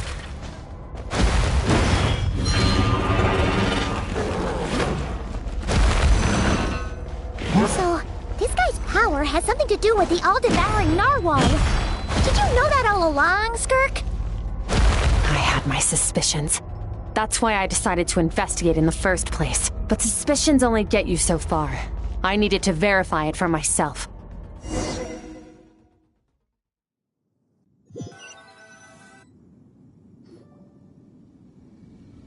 Phew. Oh, we should be safe here, right?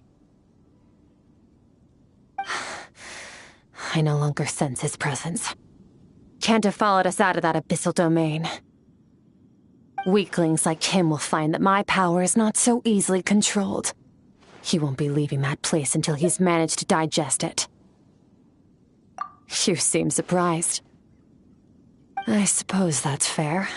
You've seen but a fraction of what that whale is capable of. That gaping maw could swallow a planet whole. It's called the all-devouring narwhal for a reason. Devouring is what it does best.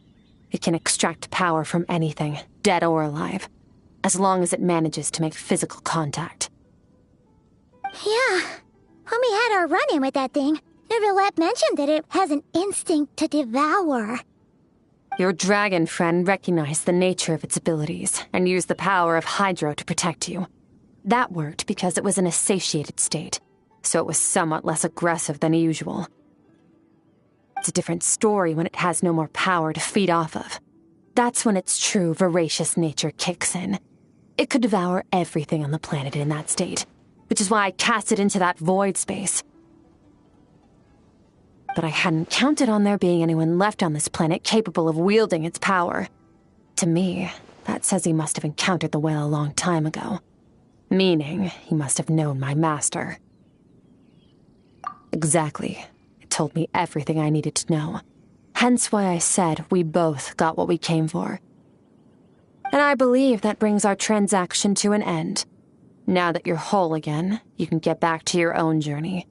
I'll handle the rest of this situation myself. No way! We can't leave now! Something was stolen from you because of us. We have to help you get it back! This isn't my first taste of failure or losing power. When you fall, you get back up again and become stronger. That's how it is. But what if that monster finds you before you're all better? Plus, how are you gonna get home? It's not like you can just go swoosh and open a door to the abyss again.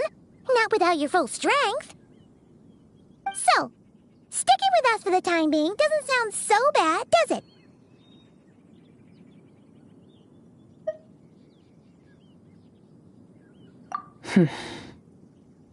Fair enough. Then take this. What is it? A bag of Mora. Nothing in this world is free. I know that much.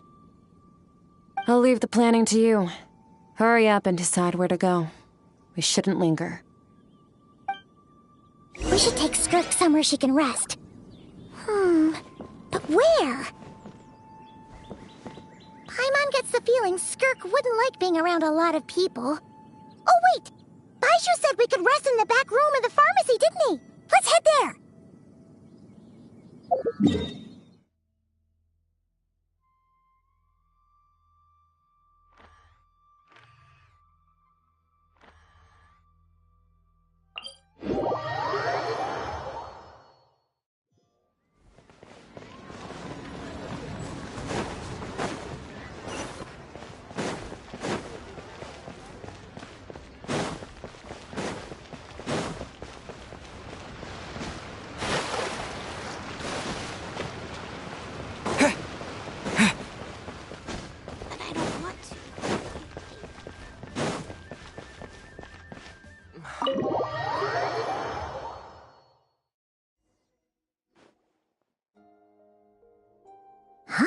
This bag from Skirk has a ton of Mora in it.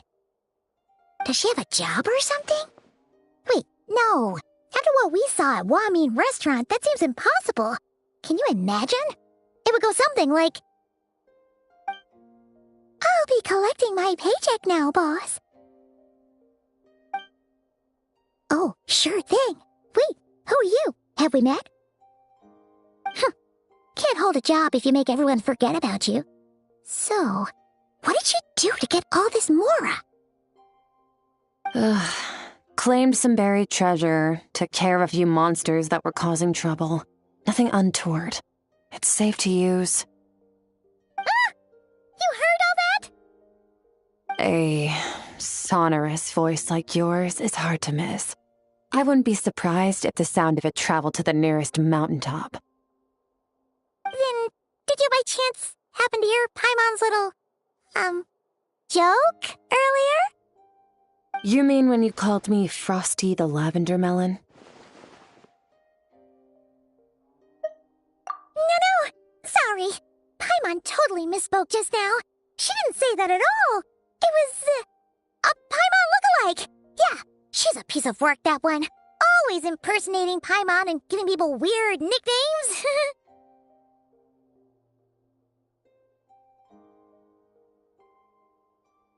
Okay, fine. The truth is, Paimon didn't like you all that much at the start, but things are different now.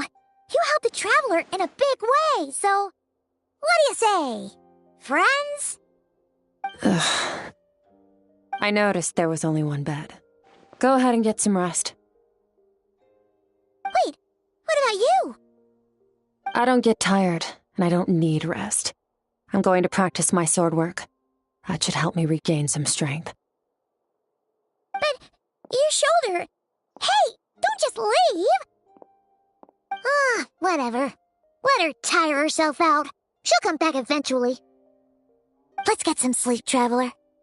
That comfy bed is calling, Paimon.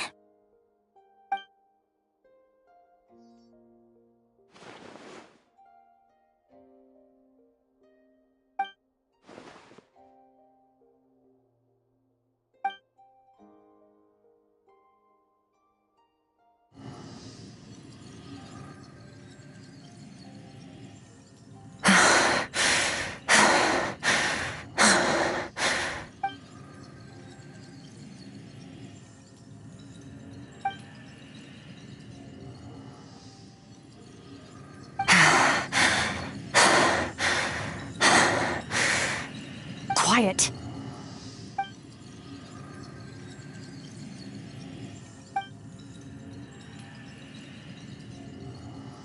Do you even remember how many of us perished in that fire? How many bodies were left to rot on the scorched earth? Yet you alone live on. Keep your gaze fixed on your blade. You don't deserve to rest. Run, Skirk. Run! Only death awaits us here. Keep running, and don't ever look back.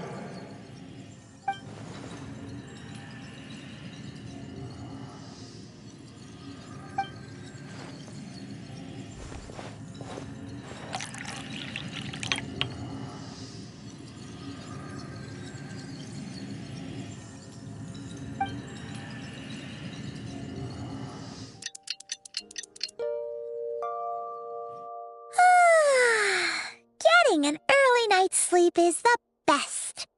That bed was so comfy. Wait, Skirk? Have you been sitting out here the whole night? The bed's all yours if you want it. About 60%. Maybe 70. Whew! Paimon thought it would take at least a couple of days. That was fast. No, not fast enough. That's 20% less than last time. Same training regimen, same intensity. Nothing felt different, but somehow the outcome fell short.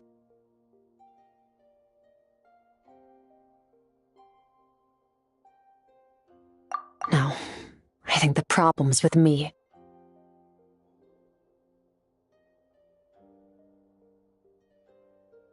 I need to meditate for the next 2 days. Deep introspection should help me find the issue. Ooh, sounds intense. We'll watch over you in the meantime, then. Thanks. See you in 2 days.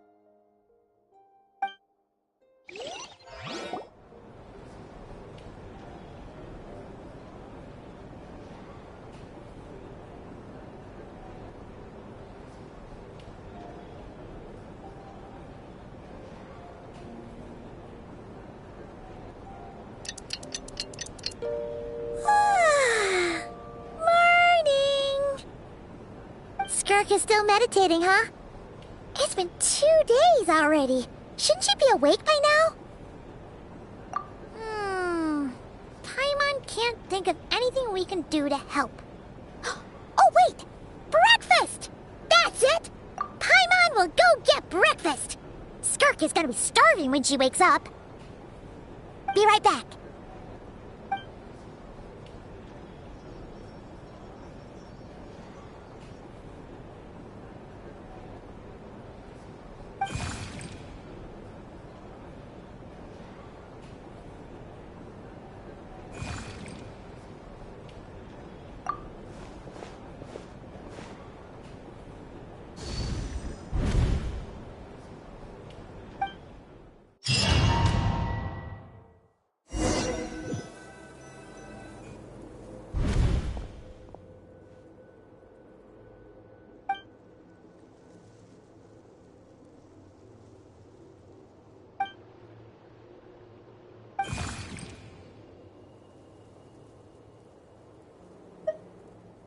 That's right. This is Skirk's inner world. Think of it as the threshold between the soul and dreams. This isn't your first time here, but what you remember is probably a space covered in darkness. I only managed to illuminate a small portion for you back then. Actually, it's my first time talking to someone like this. I only managed to break free and bring you here because the injury weakened her power. I guess that's why I can speak again, too. Call it fate, if you want. I think that's the word they use in this world for lucky coincidences like this, right?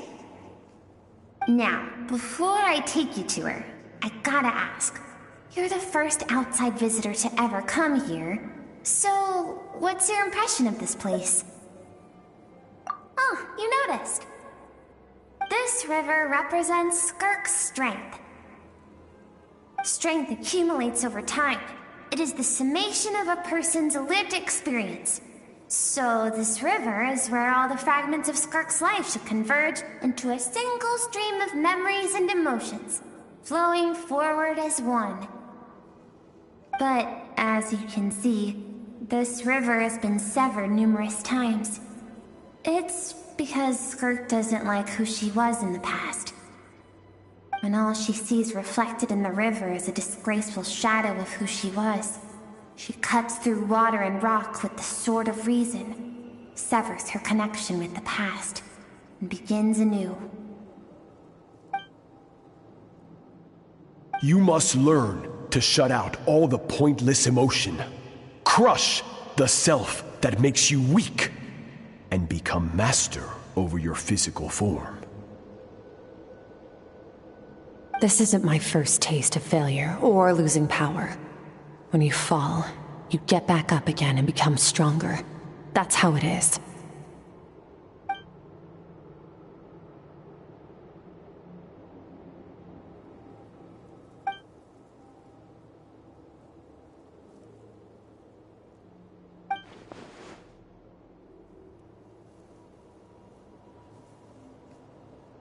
The answer to one mystery invites another question, I see.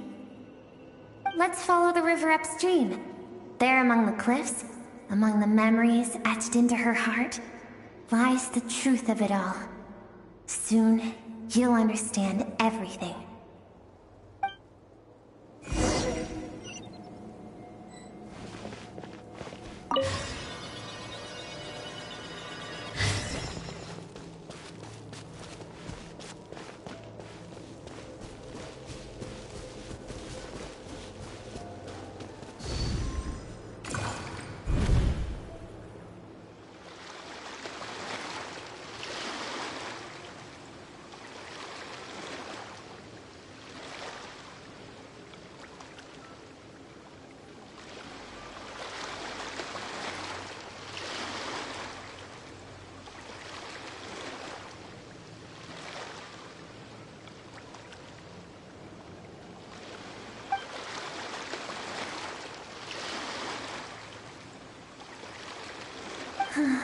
I've always thought that, even when falling leaves don't come from the same tree, they can still form bonds of kinship when they meet. Like meteors, you both made a journey through the stars. Both travelers who have landed on a planet that is not your home. Yet, when she first noticed your presence, although she hesitated for a moment, she still chose to walk away, indifferent as ever.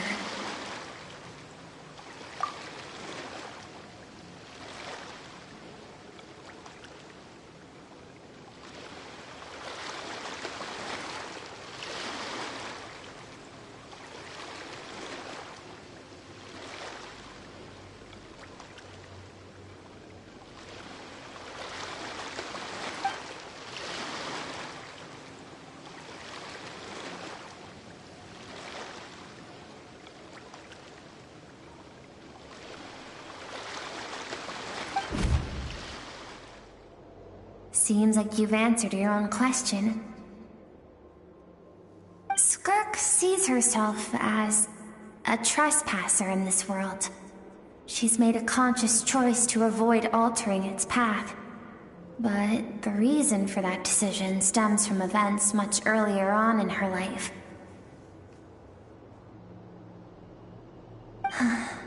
Let's keep going. It's still a long way to the source of the river.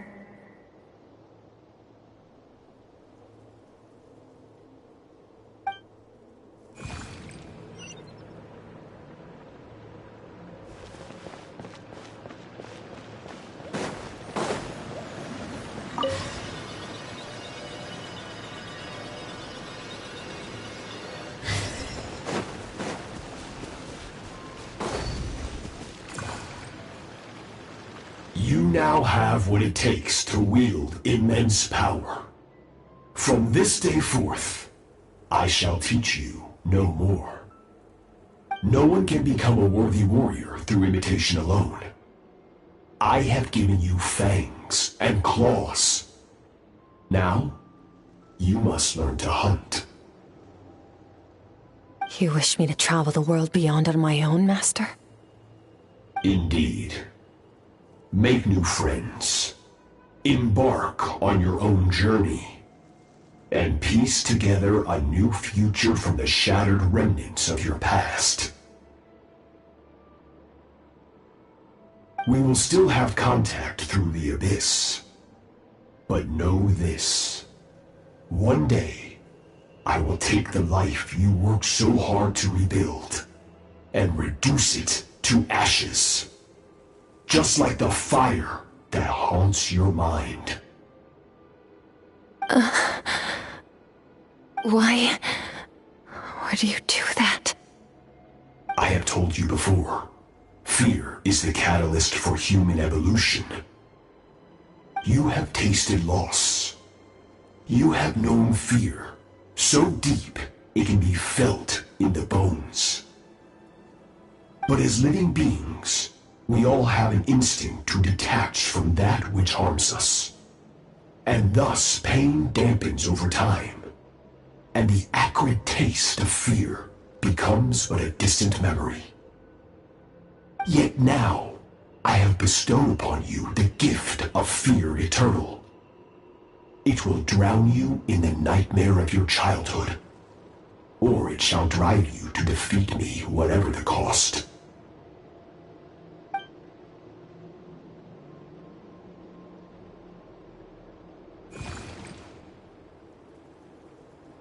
That is what Skirk's master, the foul Sertologi, looked like at one point in time. Of course, as a higher being, physical form is a triviality to him. He could appear as a beast, a human, or even a monster that defies description.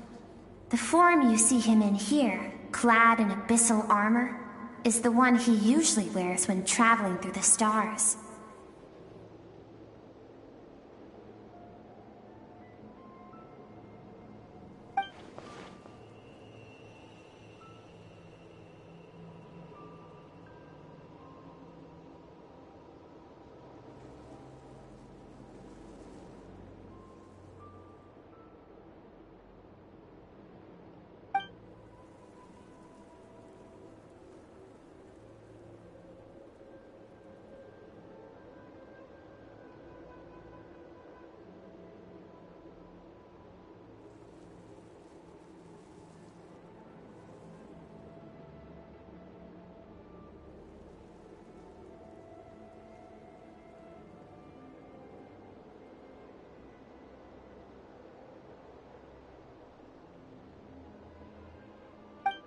For certain reasons, I need to bridge the power gap between me and my master as quickly as possible. But first, I need to understand the source of his strength. To do that, I need to follow in his footsteps, walk the path he once walked, and somewhere along the way, I'll find out how to defeat him. That is my sole focus and purpose.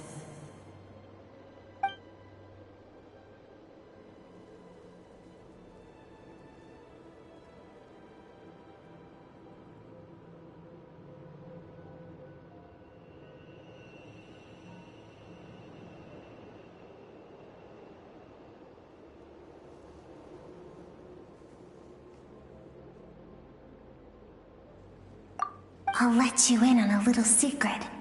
The real Sertologi is terrifying.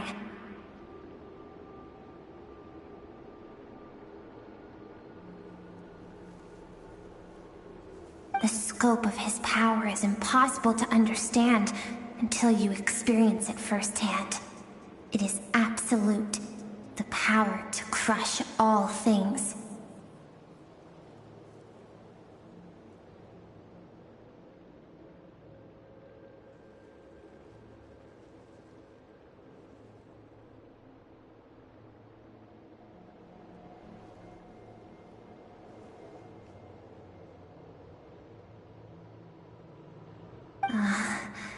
Shall we keep going? Let's see. We're about halfway there.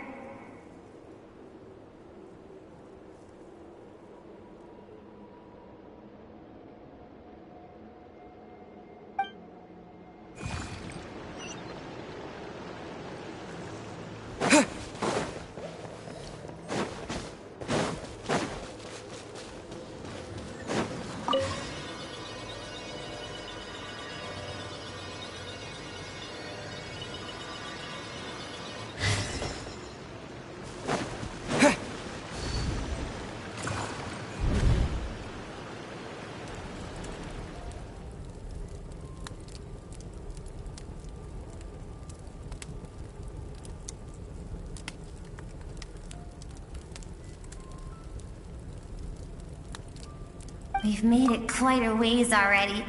This is Skirk, when she first began training under Sertology. I have set your broken wrist. Tomorrow, you're to train twice as hard.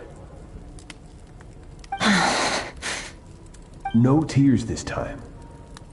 Good. Attempting to garner sympathy through tears is a habit of the weak. A pitiful, useless ploy. Can I ask a question, Master? Why did you save me? I keep thinking, maybe it would be better if I had died. I wouldn't be haunted by that fire all the time. I wouldn't have to go on like this. I saved you because I have a plan for you. It has been too long since I fought a battle that demanded my full strength, and I hunger for it. Every so-called genius and prodigy I have faced has crumbled like sand underfoot. Before me, even fate bends the knee. So, I will teach you everything I know. Train you by whatever means necessary, in the hope that one day, you might surprise me. But I don't want to draw my sword against you, Master. What you want matters little. Among the boundless sea of stars, the cries of the weak are but faint murmurs that disappear into the void. You of all people know that well. Yes, Master. From that day forward, all she knew was grueling training, emptiness, and fatigue. After some time, her talent bloomed, and she gained control over her emotions, like her master. How should I put it?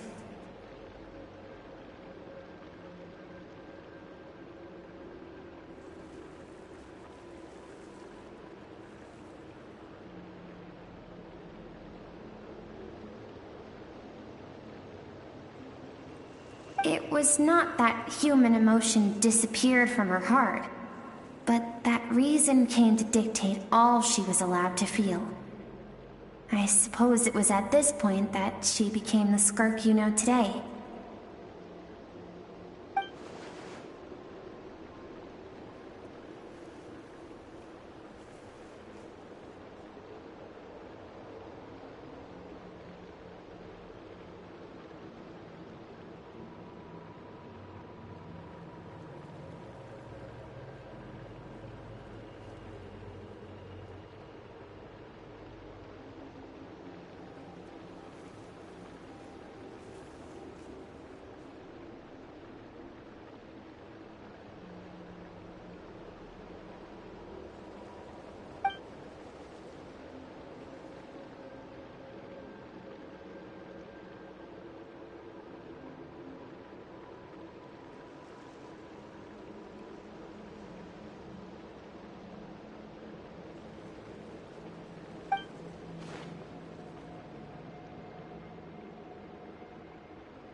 We're nearly there. I almost don't want to reach the end. Well, shall we? This is the final stretch.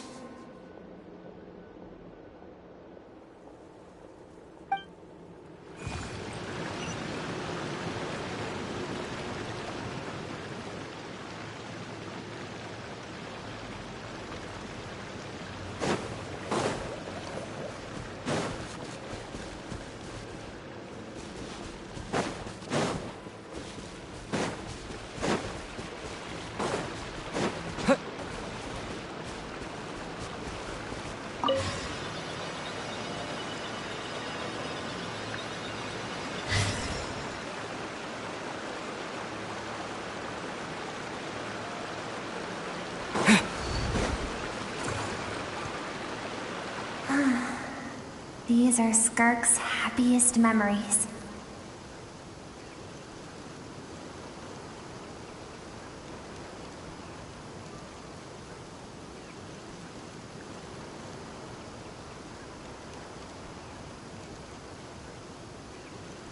What a simple and carefree time it was. Wisps of clouds dotted the sky. The sun bathed everything in golden light. And when song filled the air, not even the shyest of flowers could resist swaying along.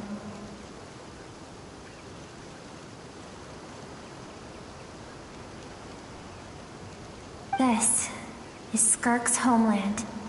She was so curious about everything as a child, always skipping school to go exploring instead.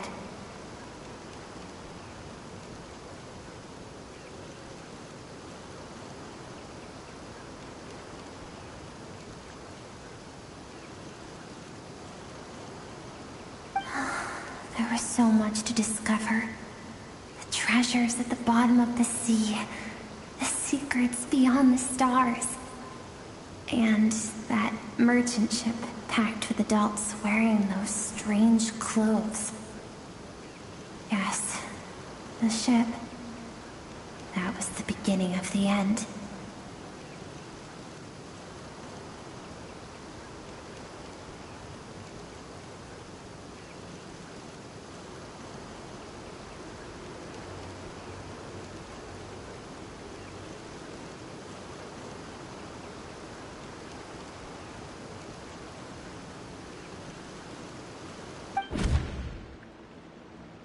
It was a spaceship. When it arrived, the people that disembarked wore smiles on their faces and spoke of friendship. They claimed to be merchants from a neighboring planet, looking to establish trade. Skirk's parents, her relatives, her neighbors, everyone welcomed the newcomers with open arms and allowed them to explore the planet. To them, the visitors were guests and should be treated with hospitality. No one had any idea of what was to come. Several months later, an army of unknown origin arrived without warning and carried out a ruthless campaign to destroy everything and everyone on the planet. Skirk had skipped school that day, like so many times before, so she was not caught in the immediate wave of destruction. But when she came home that day, only fire and ruin awaited her. Countless people cried out to her for help. People she knew and loved. Friends and relatives. The little girl who lived next door. The shop owner with the bad leg. The bad-tempered teacher she had made fun of just that morning. Their lives were discarded like worthless trash as the fire consumed one life after another. Skirk was helpless. All she could do was run. And so she did. She kept running until an unexpected figure crossed her path.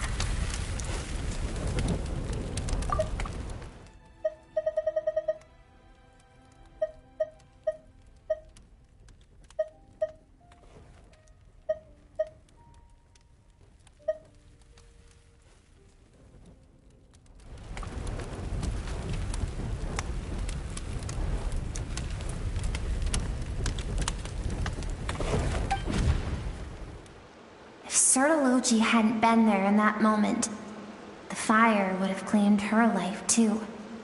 And there she would have remained, left to rot in the scorched earth, with no answer as to why any of this was happening.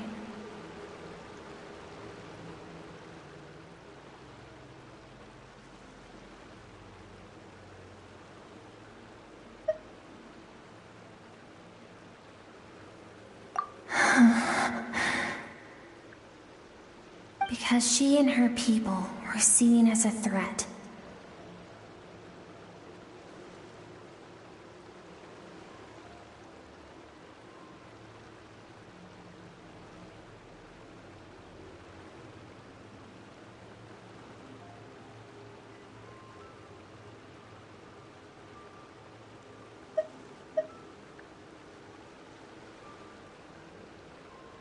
As the initial merchant ship explored the planet, they discovered that it hadn't always had the condition to support life. Yet there was evidence of human activity, even during the periods of extreme heat or cold in the past. Further research revealed that, over time, the people of this planet had evolved the ability to adapt to any type of environment or energy source. For that reason, the outsiders viewed them as a potential threat, and decided to eliminate them before the threat could rear its head. And so, the army was called, and the so-called danger was wiped from the face of the planet.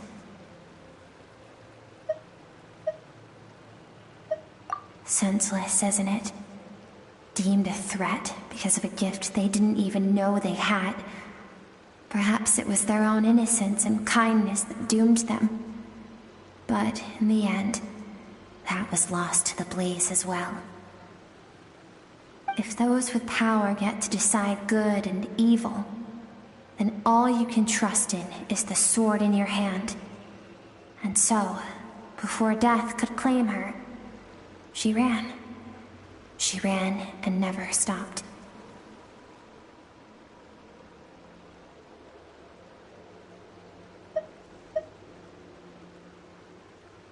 No one wants to relive their most painful moments. Well, that brings us to the end of the story. This is as far as we can go. Skirk is waiting over there. For both of us.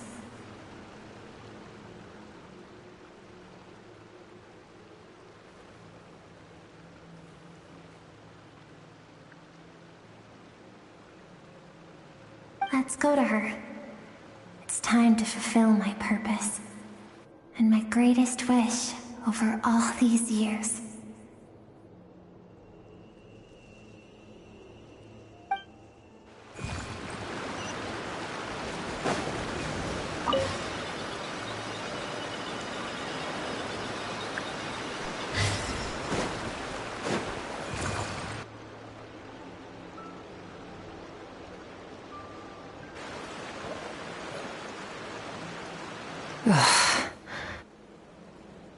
So all this, just so you could bring him here. I have things to say to you. Well, to me. I want someone to witness our reconciliation, even if it takes an argument to get there. And he is the best choice in this moment. Her suppressed emotional self. The version of herself she keeps locked in the recesses of her mind, stifled by reason. All those rejected impulses, those discarded aspects of your past selves, they are a part of me now. I am who you used to be. Someone you have refused to face for too long. So, I came to face you instead. You're wrong. I've faced you all along. And that's exactly why I keep you locked here. Your existence makes me weak. Moments of joy and longing are when we are most vulnerable. Don't forget, it was a penchant for goodness over reason that doomed our homeland in the first place. The vastness of the universe renders everything insignificant. Our feelings most of all. Even so, learning from the mistakes of the past doesn't have to mean erasing everything. Strip yourself of your so-called weaknesses, emotions like kindness and empathy, and what makes you any different from the ruthless soldiers who slaughtered our people? The difference is that I'm doing what is right, what is necessary. I allow you to exist, but with limited freedom. That is the greatest kindness I can offer. I've shouldered everything you couldn't carry. I rose above the numbness and emptiness, and it was cold, unfeeling reason that brought me this far. It made me who I am. It made me strong. That is the problem. I want to shoulder those things together. On the grand scale of the entire universe, maybe our feelings are vanishingly small, but why should that mean they don't matter? Emotion gives warmth to the cold expanse of space. It gives meaning to the world around us. Think back to those nights of gazing at the stars, those afternoons of exploring the unknown. Think back and let them grant you peace. A brief respite from the pressure you put on yourself.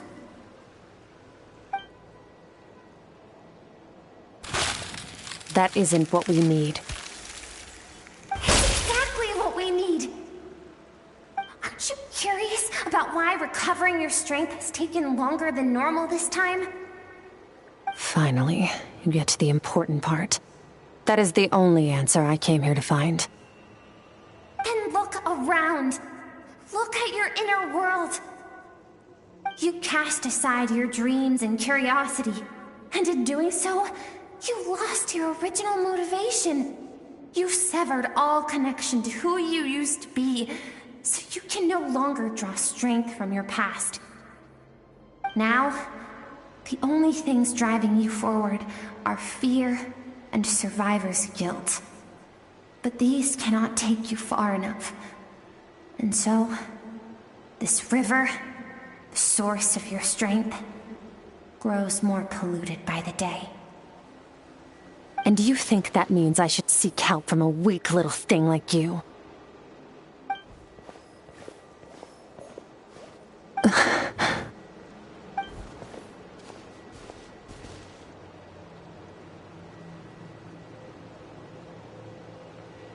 Thank you for saying that.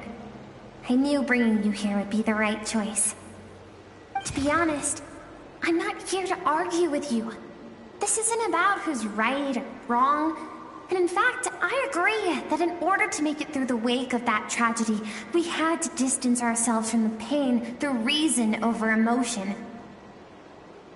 But what is right at one point in time isn't always right forever. I know you will never forget that fire. I know the fact that you were the sole survivor fills you with guilt. And I know that among the voices that haunt you, mine is there too. Because deep down, you know that you didn't turn out to be the person you wanted to be. All those unfulfilled hopes are like knives to the heart. And I don't want you to hurt anymore. So even if you can't accept me, I hope, at least, that you can let go. I keep thinking, maybe it would be better if I had died. I wouldn't be haunted by that fire all the time. I wouldn't have to go on like this.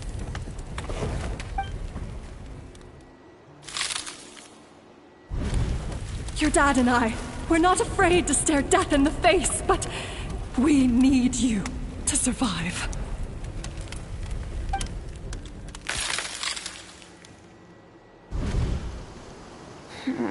I'm sick of being a kid. There's so many amazing things out there, and I'm ready to see them all.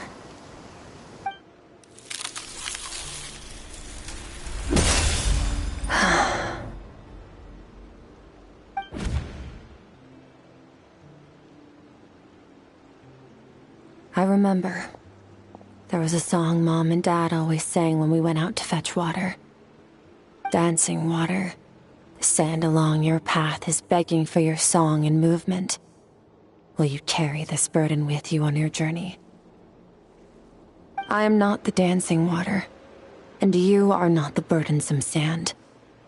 But if this is your wish, then I will carry you with me until the end. Thank you. I should be thanking you.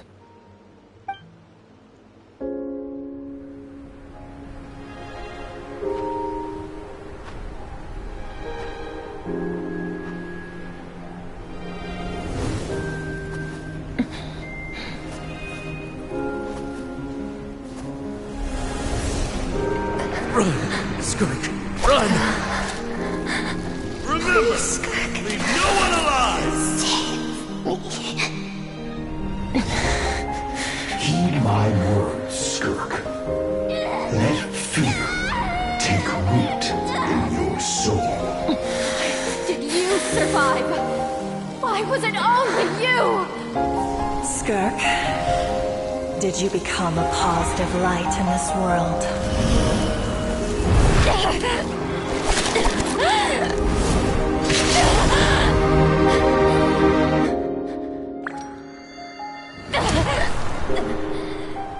Hey, this doesn't have to be the end.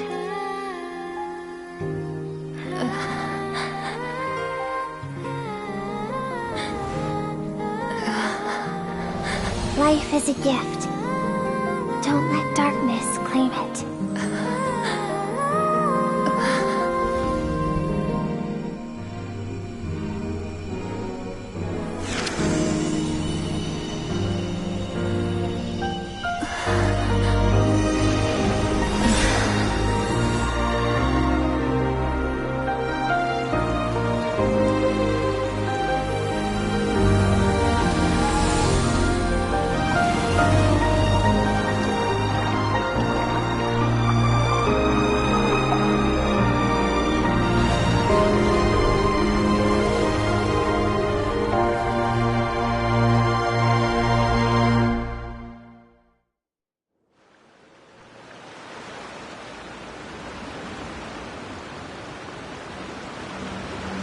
So, you saw my memories then.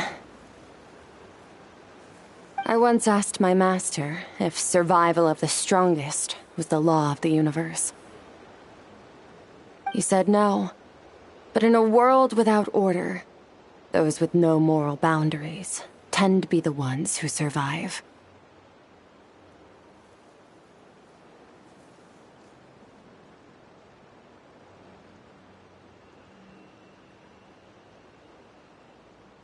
That's why, after hearing his answer, an idea came to mind. An idea that, one day, I would create a new world order. One in which there would never be another tragedy like that fire. One in which power was not the law of the land. But that means I must defeat him. Because my master, Sertologi, is, at the core, a defier of all rules and order. Yes, and not just because of the gap in our abilities, but also because I have no reason to see him as an enemy. Although his decision to train me was not made out of kindness, he did everything a master should. He saved my life, taught me the sword and the principles of strength, and for that, I respect him. I know, and it's not something I want. But Master never goes back on his word. I have to treat everything he says as a promise. He's no longer into that, but he sends me messages through the abyss every now and then. Most of them are simple greetings, or an answer to one of my questions. Every time I hear from him, my heart skips a beat. And I wonder if this is the moment where he'll finally appear before me and tear down everything I've built to pieces.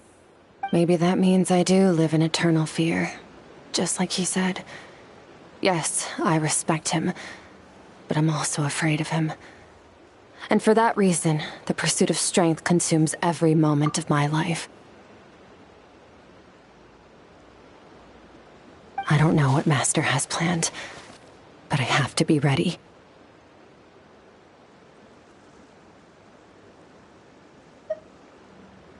Help me? Why? This isn't your fight.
Oh, you're finally awake! Honestly, Paimon was gone for like 2 seconds and then she comes back and finds you both unconscious? Oh, you scared Paimon half to death! You're both okay, right? What does it look like?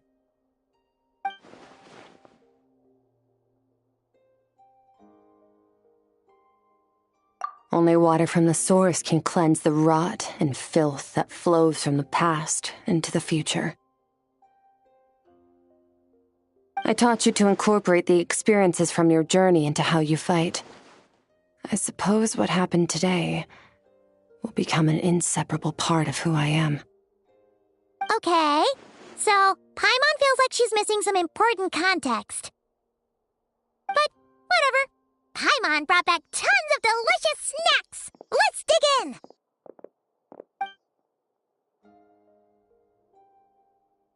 All right. It's about time we finished what we started. We're gonna deal with this thief for good, right? This time, I'm not going to tell you to hold back. But having digested even more power in the meantime, he's going to be tougher than before. The good news is, we have no reason to pull our punches this time. So, let's go. Same place as last time.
Wait, isn't that the form the all-devouring narwhal changed into?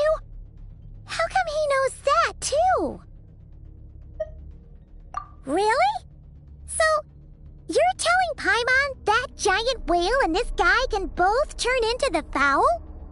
How does that work? It's a subconscious instinct. Any intelligent being who longs for his level of strength is bound to mimic his appearance. It's a natural response after encountering someone as powerful as Master. To them, he represents ultimate power. We know the person before us has encountered Master, and we know he stole a portion of my power. So it's not surprising that he would assume this form. Okay. Oh, the closer Paimon looks, the more intimidating it gets. Nervalette isn't here this time, so it's up to us. He won't have the nerve to steal again after we're done with him. Let's teach this guy a lesson.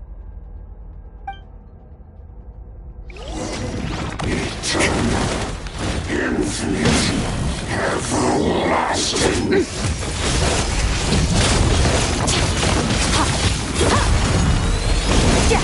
Bombs away! Go!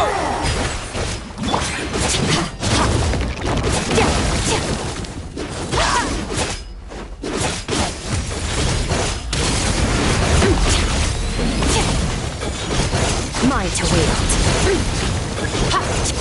Haven't forgotten your training, I hope.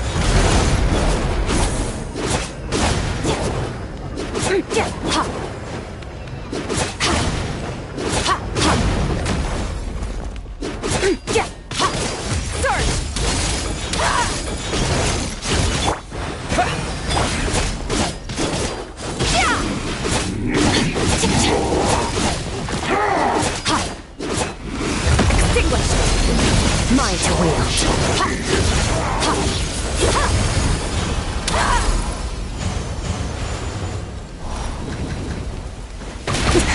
That's more like it.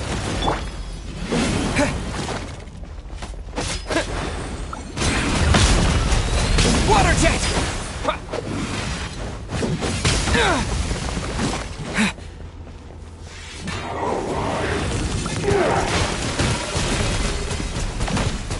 Water jet! Water jet!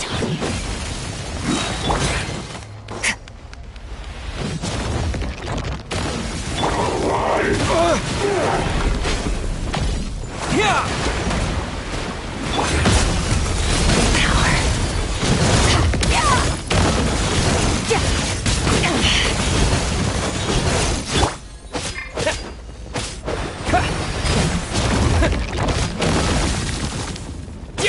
Go! In future beyond this world.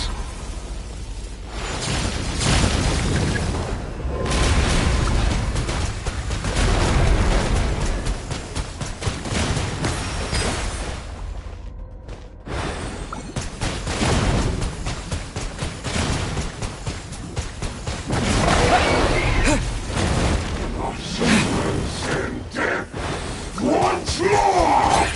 Water jet! Go!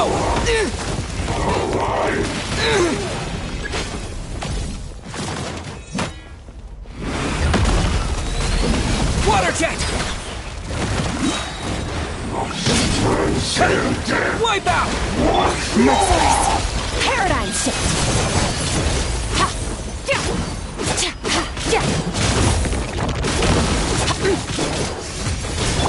Water jet! Water jet! Surge!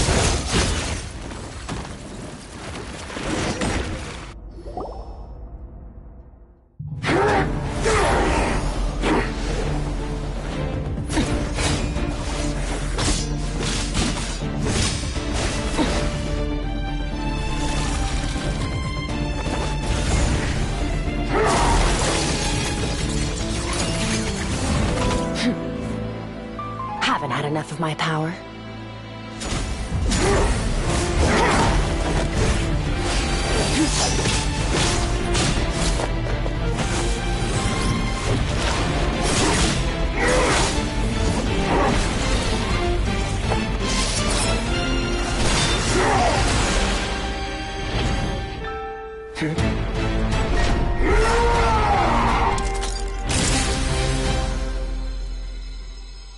Well then, let's see how much more of this power you can handle.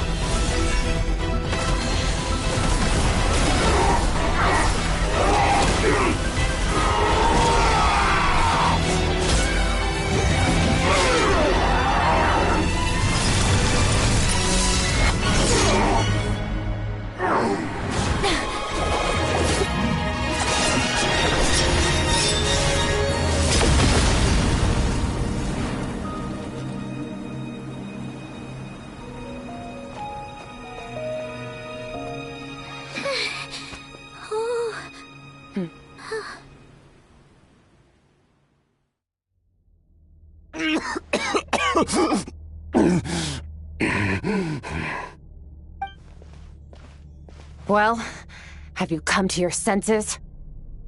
You saw that my body was at its limit. So, you deliberately channeled your power into me, knowing that it would destroy my shell from within. Such power, such keen battle instincts. So you must be... Skirk, Sertologi's disciple. How long has it been? How long has he been away from Tevat? Hundreds of years. Hundreds? Sorry, it's a lot to take in. I should introduce myself. I am Skofnungar, a friend of your master and one of his followers. This is the first time I've heard your name, Skirk. But hundreds of years ago, I knew you existed. And I knew you would come here. Hundreds of years ago? Sounds like you and Master have quite the history. Care to tell us about it? Of course. Might as well take advantage of a clear head while I can. The story starts a long, long time ago. I was born into a noble family in Conria. As the eldest son, I was set to inherit our title. But I contracted an incurable illness as a child, and everyone gave up on me.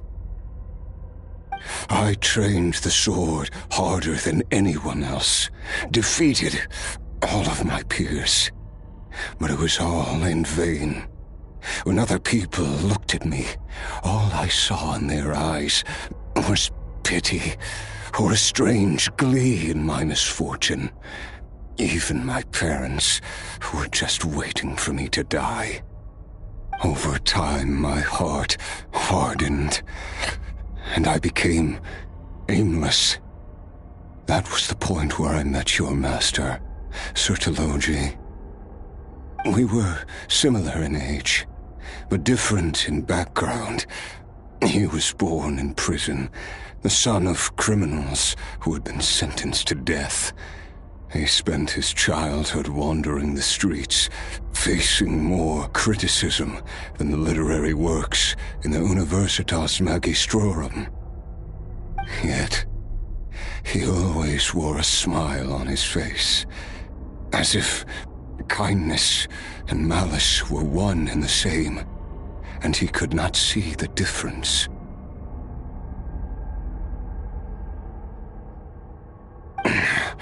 I still remember what he said to me when we first met. You need to fight to survive. Even if it's a losing battle, it should light a fire under you. How can you sit back like this and go down without a fight? That does sound like something he would say. He was the first to acknowledge that I was worth something, and he inspired me to keep going. When we sparred together, it was the first time I'd actually felt the thrill of combat. When I was 10, he stole forbidden research materials and managed to cure my illness. It was like there was nothing in this world he couldn't accomplish. When it came to the human form, he was always intent on pushing the boundaries of possibility. But somewhere along the way, I fell behind. My talents were nothing compared to his, and at some point, I realized he had pulled so far ahead, I was too embarrassed to even ask him to spar. After his grand endeavor was successful.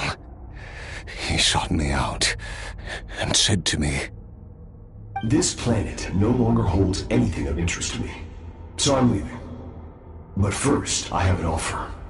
I can use a power I have just refined to break the curse of immortality for you. Your death was once what we worked so hard to prevent. But the immortality you now face is a different kind of pain altogether." I'll pass. Immortality doesn't sound so bad to me. Since I can't die, it means I have an infinite amount of time to get stronger. Maybe I'll finally catch up to you one day, and we can spar like we used to. Are you sure? I cannot say when I will return. Your body, or rather, your soul, might not be able to withstand this curse. All I can do is try. After all, a wise man once told me, people need to fight for their own survival. Wise indeed. Nevertheless, if you grow weary of the pain of immortality, and wish to experience a good sparring match before you wither away, seek out my disciple. Disciple? Never thought I'd hear that word coming from you.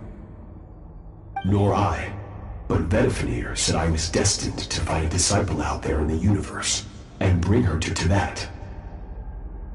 You know as well as I, Vedifenir's prophecies are never wrong. Well, now I'm curious about who this disciple of yours will be. All Vedifenir said was that one day, the stars shall bow in her honor. Sounds pretty impressive. Of course. Only the most outstanding people would have the right to become my disciple. Still self-assured as ever, I see. But you're not wrong. I'll be leaving then. Oh, and if you were serious about getting stronger, I left you a little gift in the primordial sea. As I've said before, walk whatever path you want. Freedom means even the wicked get to make their own choices. Waiting for me in the primordial sea was the all-devouring narwhal, already beaten into submission by Sertologi. In its weakened state, I was able to cut off part of its flesh and sew it into my own heart. Your heart? That sounds like torture! How did you even survive that? Because, of course, I bear the curse of immortality. So, you used the curse to turn yourself into a vessel for power. Even with that whale's ability, devouring power like that is not something the human body can withstand. With your body and soul constantly at the breaking point, it was the curse of immortality that sustained you. But that is not the path to strength. You have to pour your heart into it, work for it, dream of it. Instead, you stole something that didn't belong to you, and it backfired. You're right. I should have known better, but I had already pushed myself to my limits, and he was still miles ahead of me. So I had to take a leap of faith. I miss your master. I miss the days when we were all together, troublemakers without a home. I don't regret the choice I made. But if you'll allow it, I do want to apologize. To both of you. After the beating we just gave you, I think we can call it even.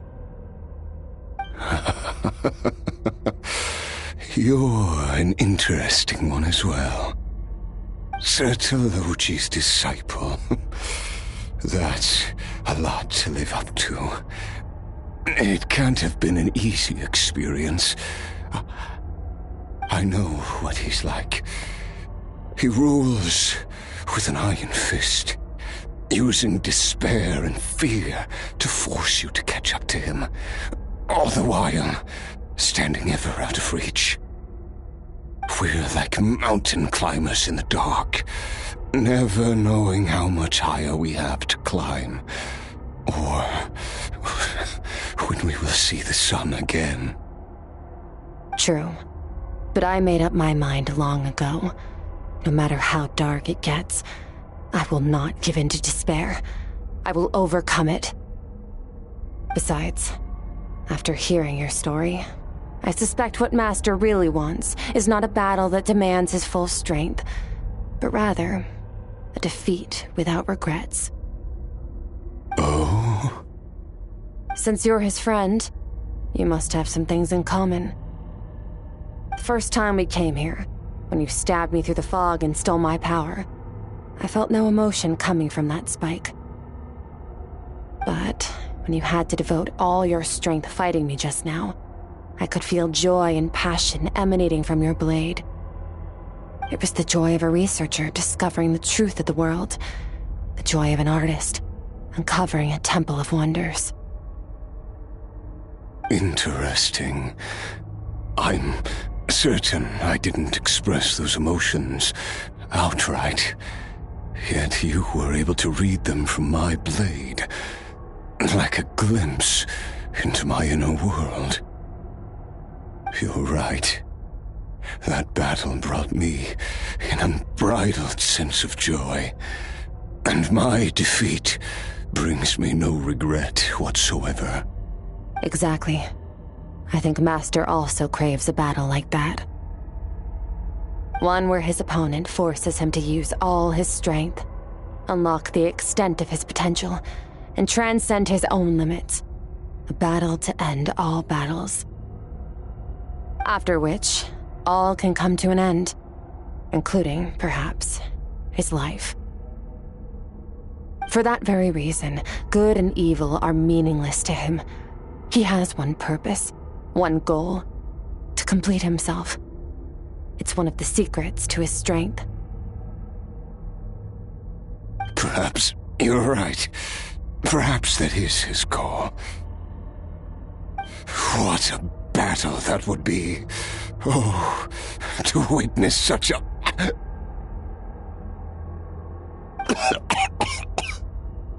Are you okay?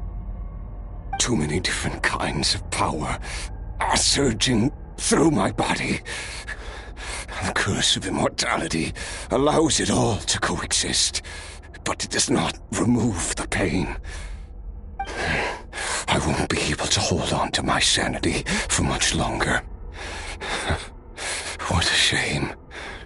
I would have loved to witness that battle. Sertologi once offered to free me from this curse. Now, I must ask that of you, Skirk. Can you release me from the pain? I can, but not through death, if that's what you were hoping for. It's not a suitable punishment for your crime. As an alternative, I can take your consciousness, along with all the power you've consumed, and smash it to pieces. The impurities will dissipate, and under the curse of immortality, your mind and body will regenerate. When that process is complete, you will be back to who you were before, no longer tortured by powers you can't control. But it will be a time-consuming and painful process. The decision is yours to make. I accept. And who knows? Perhaps I'll wake up in time to witness your great battle with Sertologi. I have faith that you'll be able to stand against him one day. Though I know it'll be a long and arduous road. If we are climbers in the dark, it appears the dawn has finally broken for me. But your ascent continues. At least, it looks like you are not alone on your journey. I will reach the top of this mountain, no matter what it takes. And you, Skofnunger, will be my witness at the end of all things. That's finally over. Let's get out of here. Huh! At least we don't have to make a mad dash for the exit like last time.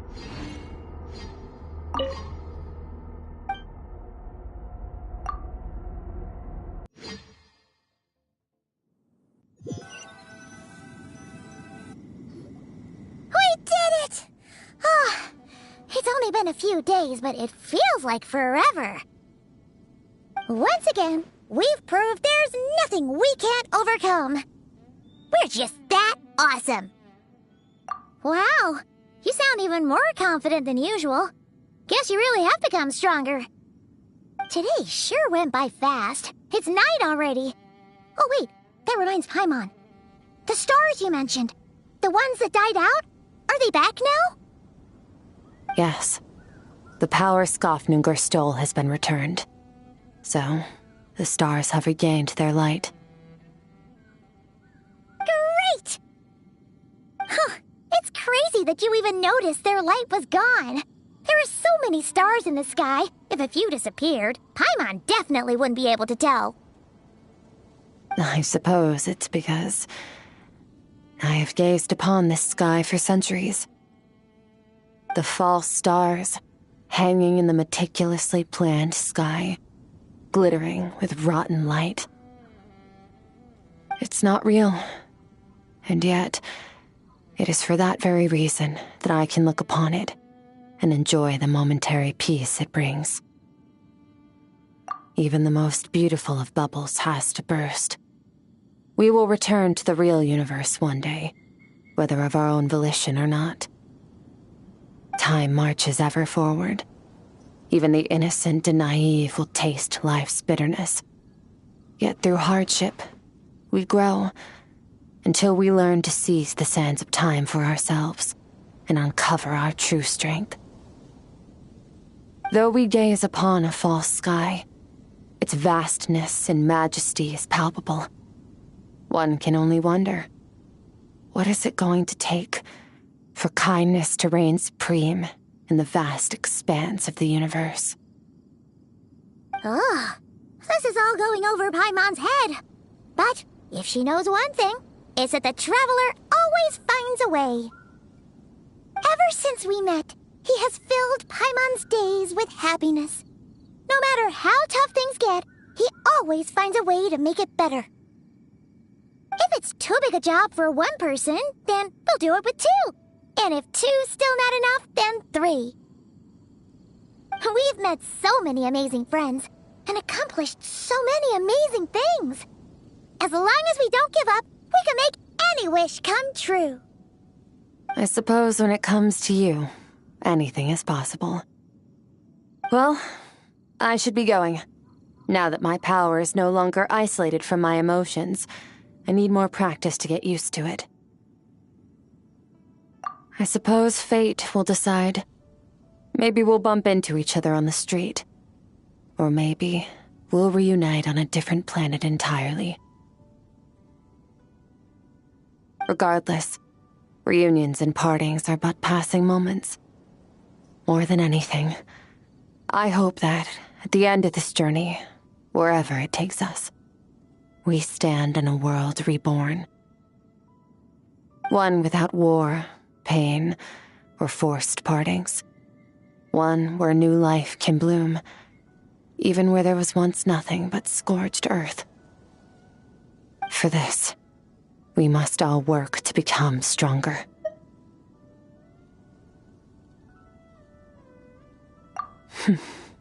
If that's what you want to call me, I won't object. Goodbye. Bye!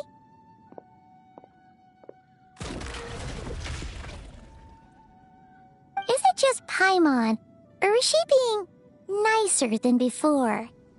We definitely count as friends after all that, don't you think? camping here tonight. There's nothing quite like sleeping under the stars. Come tomorrow, we can continue our journey. Oh, and since Paimon treated you to that super nice meal at Wanmin Restaurant, it's about time you returned the favor.